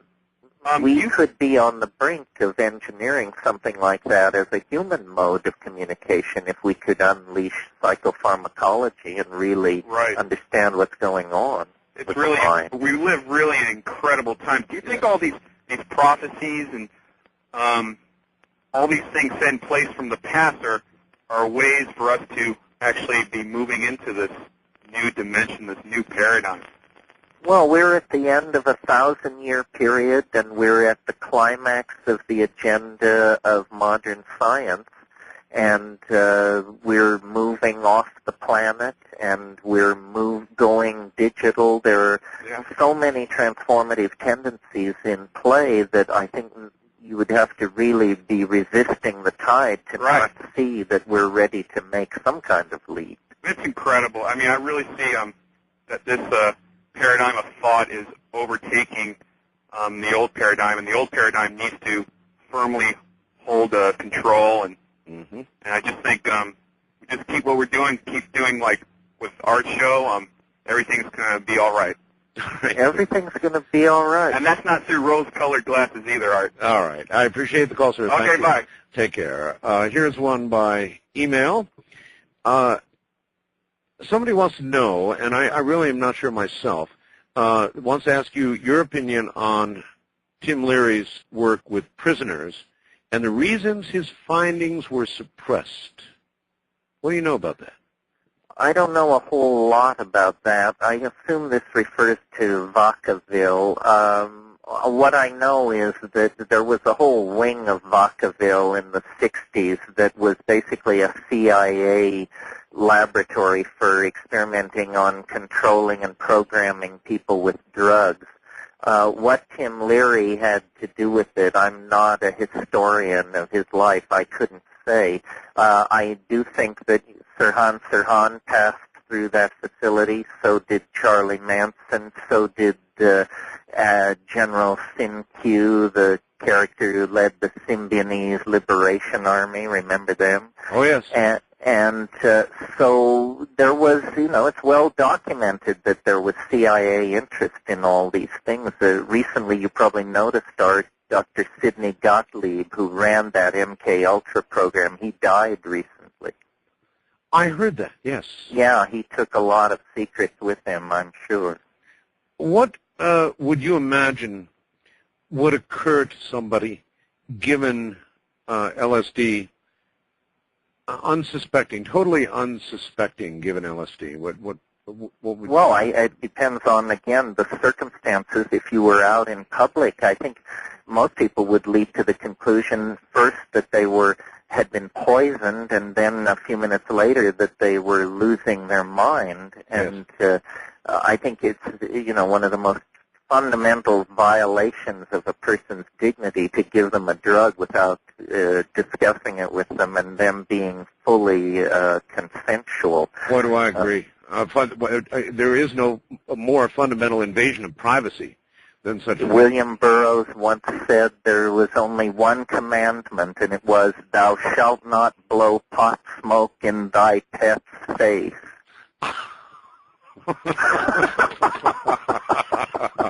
I'm going to remember that one, Terence. Thanks. First-time caller line, you're on the air with Art Bell and Terence McKenna in Hawaii. Hello. Hello to you. Yes, sir. Where are you? I am in Silicon Valley. Just here doing the computer thing. Yes, sir. What I would like to ask is a few of us are going to take a trip down to Mexico, and we're going to be doing the Mayan thing down there. And I was wondering if I can get any direction on which way to go. Simple as that. Which way to go? Well, the Mayan ruin of Palenque in the state of Chiapas overlaps mushroom territory. It's a little late, but there still may be mushrooms there this time of year.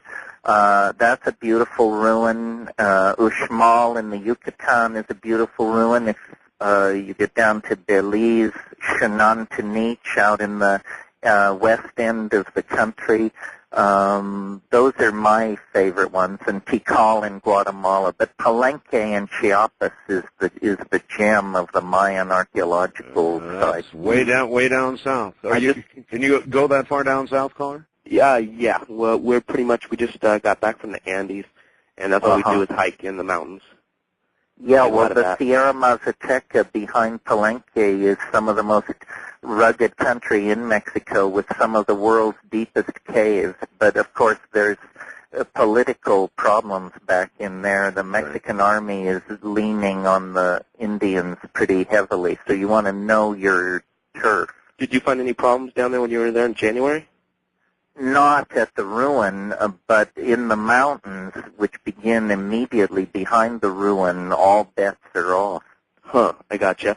I just want to also thank you very much for the electronic music culture that's going on, for the work that you've done and the spoken word that you've done with them. I want to thank you very much for that. Thanks very much. Yeah, you are definitely in our consciousness around here in the Silicon Valley, and thank you. And thank you for the Santa Cruz visit also. Thanks for calling. Okay, Right. bye-bye. Take care. Wildcard Line, you're on the air with Terence McKenna and Art Bell. Yes, sir. Hi. Hi. I'm a first-time caller. Where are you? I'm in California, Okay. Los Angeles, and I'm Right. calling on I'm listening to KABC. The mighty flagship station. Yes, sir, Yes. in L.A. 790. The reason I was calling was, one reason was my brother did slip me some acid when I was 11 years old, and have that experience I can share. Oh, my God. Four-way window panes. And I was never a heavy drug user during my life, but that was a real radical experience. Other than that, nobody seems to want to talk about how much resources they recently found in Kosovo. Someone called me today, because I know a lot of people in the government as well as private, and I'm in international business. They found trillions of dollars worth of resources in Kosovo. Well, that may well be. What happened to you on this uninvited acid trip? Well, what happened was my brother was into some sort of satanic rituals with his buddies, and they thought it'd be a great joke to go ahead and slip me four-way window pane. Mm-hmm. And I remember getting really violently ill initially because I didn't know what was going on. I was spinning. I laid down in a waterbed, and the vacuum started running on itself, and it started vacuuming the room methodically, you know. So I realized I knew at that point that obviously my brother and his friends had obviously done something to me, you know. What they had done, I don't know. They didn't tell me at that time. Then I started changing colors, okay, like blue, green. Then I started going into what they would say kind of like a bad trip, but I was still basically barely able to keep sense of reality, you could say, you know, because that's a pretty serious dose at that kind of age. It's a terribly serious dose. Yeah. And I guess in youth, thank you, you would handle such thing better. But I would imagine, Terence, not only would somebody who had that done to them feel like they were losing their mind, but probably could actually slip out of reality and stay out of reality under such conditions. That would be one possibility, wouldn't it? Well, the fear thing starts a cascade, and then people do desperate or foolish things, and yeah. No, it's a really dumb thing. Well, this caller comes from a typical dysfunctional American family, satanic rituals, siblings dosing others with LSD. This is why we need drug education. We are a dysfunctional nation, aren't we? All right, hold tight. Maybe the power will stick with us, Terence. This is Coast to Coast AM. Good morning, everybody. Terence McKenna's here, and the power for the moment seems to be stable. And I really shouldn't say that because obviously it'll bring on the worst. Just take it as it comes. Terence will be right back. All right. Once again, here we go. I'm telling you, it's wild around here. This is as wild a night as we have had. That's all there is to it. It's a wild night. Here's somebody else. I must have 100 emails here. Felt the power surge in Provo, Utah. Enjoy the show. That's Provo, Utah. So it's one of those nights, and it's going to be interesting to see if and what the press has to say about it later today. Of course, it occurred in the middle of the night, so they may not say a word. Terence, welcome back. Good to be back. You are there. Good. I am. All right. Here we go, hopefully. First-time caller line, you're on the air with Terence McKenna and Art Bell on a weird night, but fun. Hello. Hi. This is Frank from Cotati, California. It's Sonoma County. Hi, Frank. And I read in Timothy Leary's autobiography, Flashbacks, about some experiments they had done at some prisons back east I think when he was still at Harvard, using psilocybin to rehabilitate inmates. And the thing about it was they had a far lower recidivism rate, and that just basically got covered up and ignored, and then they got bounced out of Harvard, so it just kind of disappeared. But I thought that was one thing that was pretty interesting. And I want to put in a plug for a book by Dale Pendell. The name of it is Pharmacopoeia, and it's an excellent explication of all the varieties of mind-altering substances. I think it might be an interesting guest for you. Is that something you're familiar with, Terence? Yes, Pharmacopoeia, Dale Pendell. He's an interesting character, and he can spin a line of rap. He would be an interesting guest. That's an excellent book. All right. Well, Terence, maybe you ought to just sort of construct a list of interesting guests and how to get hold of them and email it to me or something. Sure, I'm happy to do that. I would love that because it sounds like you've got a lot of very interesting suggestions. Now, here's an email from Boulder City, right outside of Las Vegas, and he says, I live just outside of Boulder City, and I'm looking across Boulder City right now, and all the lights are out. Now, that's where Boulder Dam is. So that's kind of interesting, too. Wild Card Line, you're on the air with Terence McKenna. Hi. Great, I made it. This is John in Las Vegas, 105.1 Hi, John. Talk FM. How you doing? Hi. I talked to you guys last year on March 19th. I called and related the experience about the dream and the geometry book, and I wrote a short story about it called Times Square. I sent it out on March 13th, Saturday. Sent you a copy, Art. Yes, sir. Did you get it? I got it. Oh, okay. All right. Terence, if you would care to receive a copy, I'd love to send you one.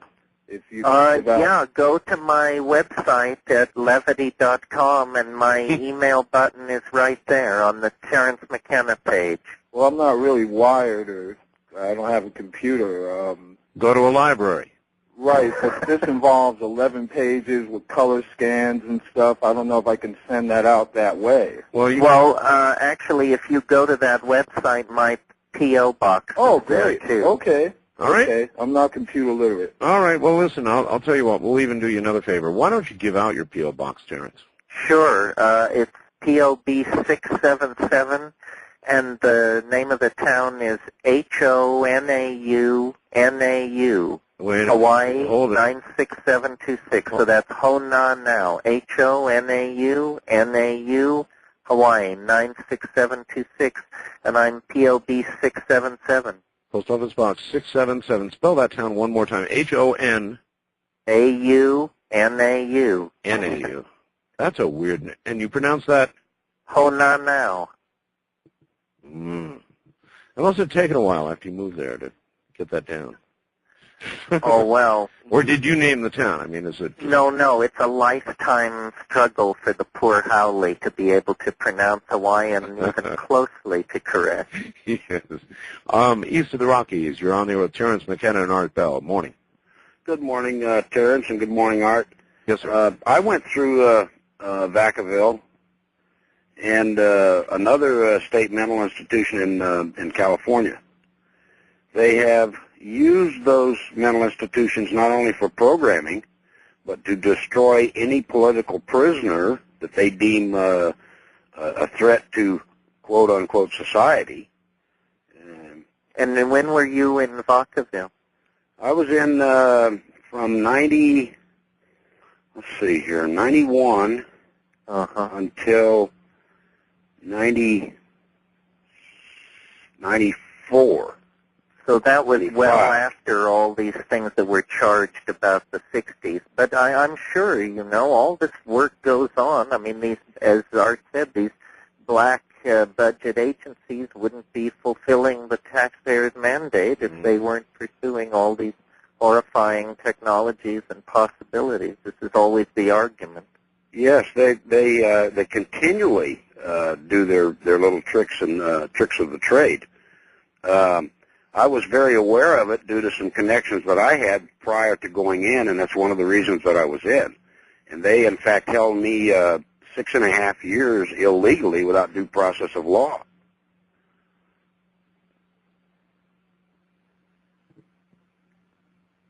Silence?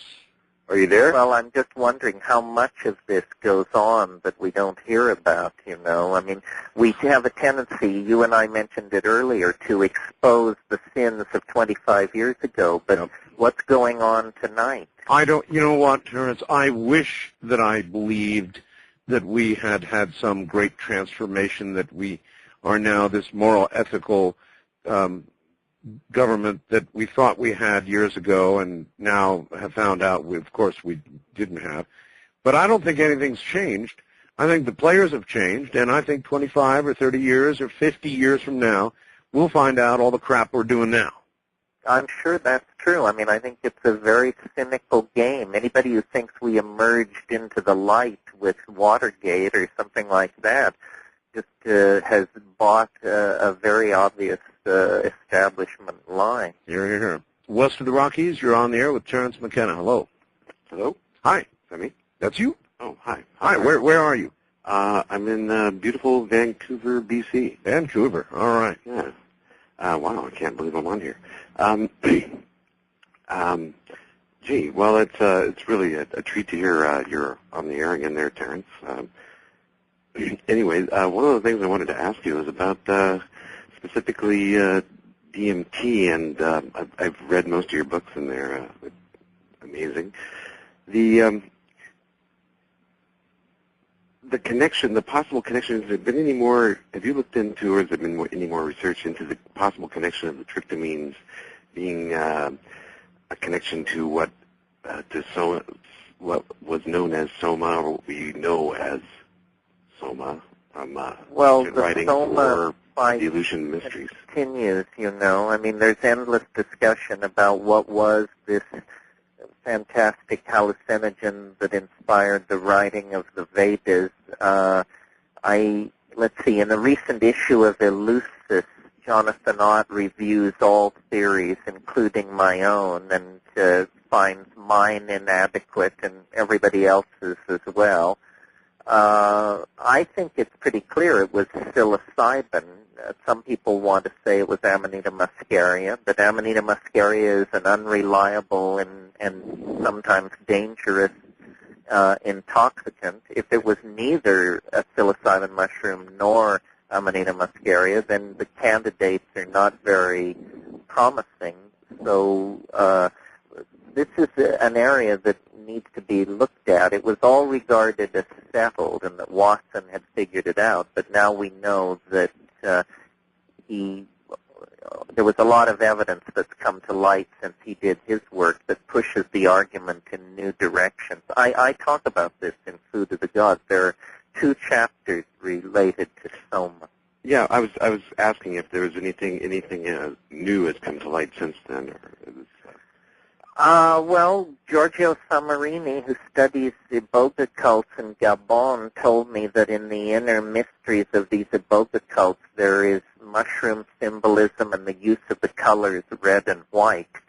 So that's evidence of a possible mushroom cult connected with hallucinogenic substances in Africa. That was a previously missing piece of the puzzle. But no, I wouldn't say this argument has advanced dramatically. I think until Algeria is politically stable enough to permit archaeology in the southern Sahara, the early human use of hallucinogens in Africa and the Middle East is going to remain unclear. I see. Oh. All right. Thank you. Thank you for the call, sir. First-time caller line, you're on the air with Terence McKenna. Hey, Art. How you doing? This is Jim over the hump from you in Vegas. Yes, Jim. Hey, I kind of tuned in late tonight. Yes, sir. But I've understood that there's been a lot of squirrely things going on with power and computers tonight. Yep. I'd just like to relate what went on in my world tonight. What was that? I work at a major hotel here with production shows. Right. And all the intelligent lighting was just unbelievably whacked out tonight, and everybody was just throwing up their hands, couldn't figure it out. during the big wind we had. Did you get wind out there yesterday? Oh, did we get wind? Yeah, I kind of figured. Anyway. Was it like a hurricane? Well, you know, we were experiencing power surges then and fluctuations, and the whole idea was shut it off. So everything was shut down. So that's like what's kind of really weird about it is it's either possibly the power beforehand, but these lighting boards and controllers, which is all high-tech computer-controlled stuff, and everything was just unbelievably out tonight. Nobody held could. Up, huh? Hey, another thing, I just wanted to plug one of your sponsors there. I'm talking to you on that Sanyo 917 right now. You see, folks, all the bad phones you hear, and until he just told you he was on a portable phone, you would not have known it. I can sit in my neighbor's kitchen.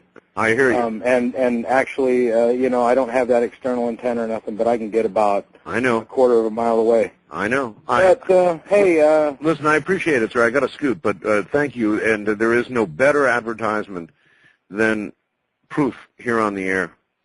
Anyway, onward. Let's see. Wildcard line, you're on the air with Terence McKenna. Good morning. Hi, my name's Michael, and I'm in California. Hi, Michael. Terence, 30 years ago this month, I was sitting in a coffee shack in below Honau now, making a loincloth, getting ready to go to my draft physical. Well, so you know Honan now. Oh, I do well. Yeah, well, it hasn't changed that much. It's a well-kept secret. With a spelling like that, we figure we're off the map.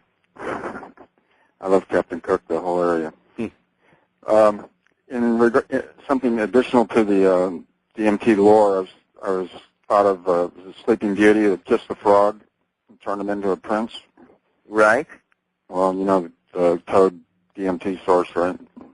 Well, yeah, this is something we haven't mentioned maybe on the air. I thought maybe you shouldn't. There's not too many toads left. Well, we don't want to deplete the toads, but there are near relatives of DMT in some toads. Let's just put it like that. Yeah. Well, we thought of the turning the woman into, or the frog into the prince might have something to do with that. That's right. Okay, good evening. Thank you. East of the Rockies, you're on there with Terence McKenna and Art Bell. Good morning. Where are you? I'm in Wisconsin. Wisconsin. Yep. Now, here's an example of a bad portable phone. Yep. Some of us don't have a lot of money to buy. All right, yell into your bad phone and ask your question. Some of us don't have a lot of money to buy good. I hear that. Anyway, I've been growing psychoactive fungus and plants for a number of years now, and I've recently been trying to find plants which contain DMT, and I used the plant mimosa, and I grew that, and it contained the substance, but not in high enough quantities, and I was wondering if Terence could recommend any obtainable plant sources for the source of DMT. Okay. Well, Psychotria viridis is the preferred source of DMT in the Amazon. I know it's hard to get and hard to grow.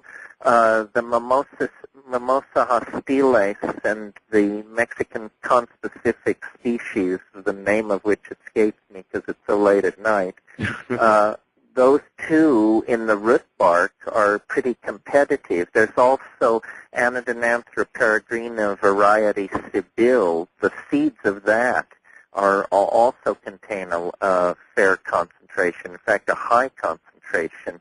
Acacia confusa is an eastern, meaning an oriental acacia that has a lot of DMT in it. But Psychotria viridis, if you can get it. All right. Wildcard line, you're on the air with Terence McKenna in the waning moments. Hi, from Vancouver again. Yes, sir. Going back to the Mayans. Sir, you were on earlier? No, in relation to that subject. Yes. And the coming about of the 2013. Do you see, Terence, the realization of galactic citizenship as a precursor or a result of that time? All right. Well, I can fly with that. In other words, technologies seem to be converging toward opening up the Bell non-local quantum realm where presumably all the intelligences of the universe are communicating in some kind of standing waveform. So I don't know how it is that it's keyed to this conjunction with the galactic center, but I do think that we will fulfill the dreams of the ancient Maya. We will fulfill the dreams of the medieval alchemists. We are on a collision course with some kind of revelation of our own place in the cosmos. And exactly how it's all going to hang out, we can't say. But that it is happening is visibly evident all around us. How close do you think we are? Well, I still feel comfortable with 2012. I still think that gives us ample room to put in place the understandings, the technologies. I think we have to get over the millennial speed bump. I think a lot of squirrels have seized the high ground, and we have to sort through the prophecies and the revelations one by one, but that the wiser voices will be discerned in this process. This is something you contribute to, Art, by letting everybody tell their story and letting the Darwinian selection of these memes take place. Indeed, I do that. All right, west of the Rockies, you're on the air with Terence McKenna. Hello. Is that me? That's you. I had the question. I wanted to tell you something, Art. Yes? Did you know you're going to be on repeat of Millennium tonight? Oh, you know, I meant to tell my audience that. Thank you. That's right. The show, the Millennium program I did, is going to indeed repeat tonight on NBC at, what, 8 o'clock or something? I think it's 9. 9 o'clock? Yeah. Okay. On the West Coast. On the West Coast. So wherever you are, that's right. I'll be on Millennium. Thank you. And I have a question. Sure. What about people that take prescribed medicate drugs and they don't get the right one? Is that anything like that, like you're talking about? No. You mean in terms of the kinds of effects? Yeah. No, I think we're talking about something, well, bad medication can go any direction, but psychedelics are certainly more than simply misprescribed responses to drugs. Well, do you think... Is that what you mean? Well, I think that's what you mean. Do you think that drugs ought to be prescribed at all? And if you do, then should psychedelics be prescribed?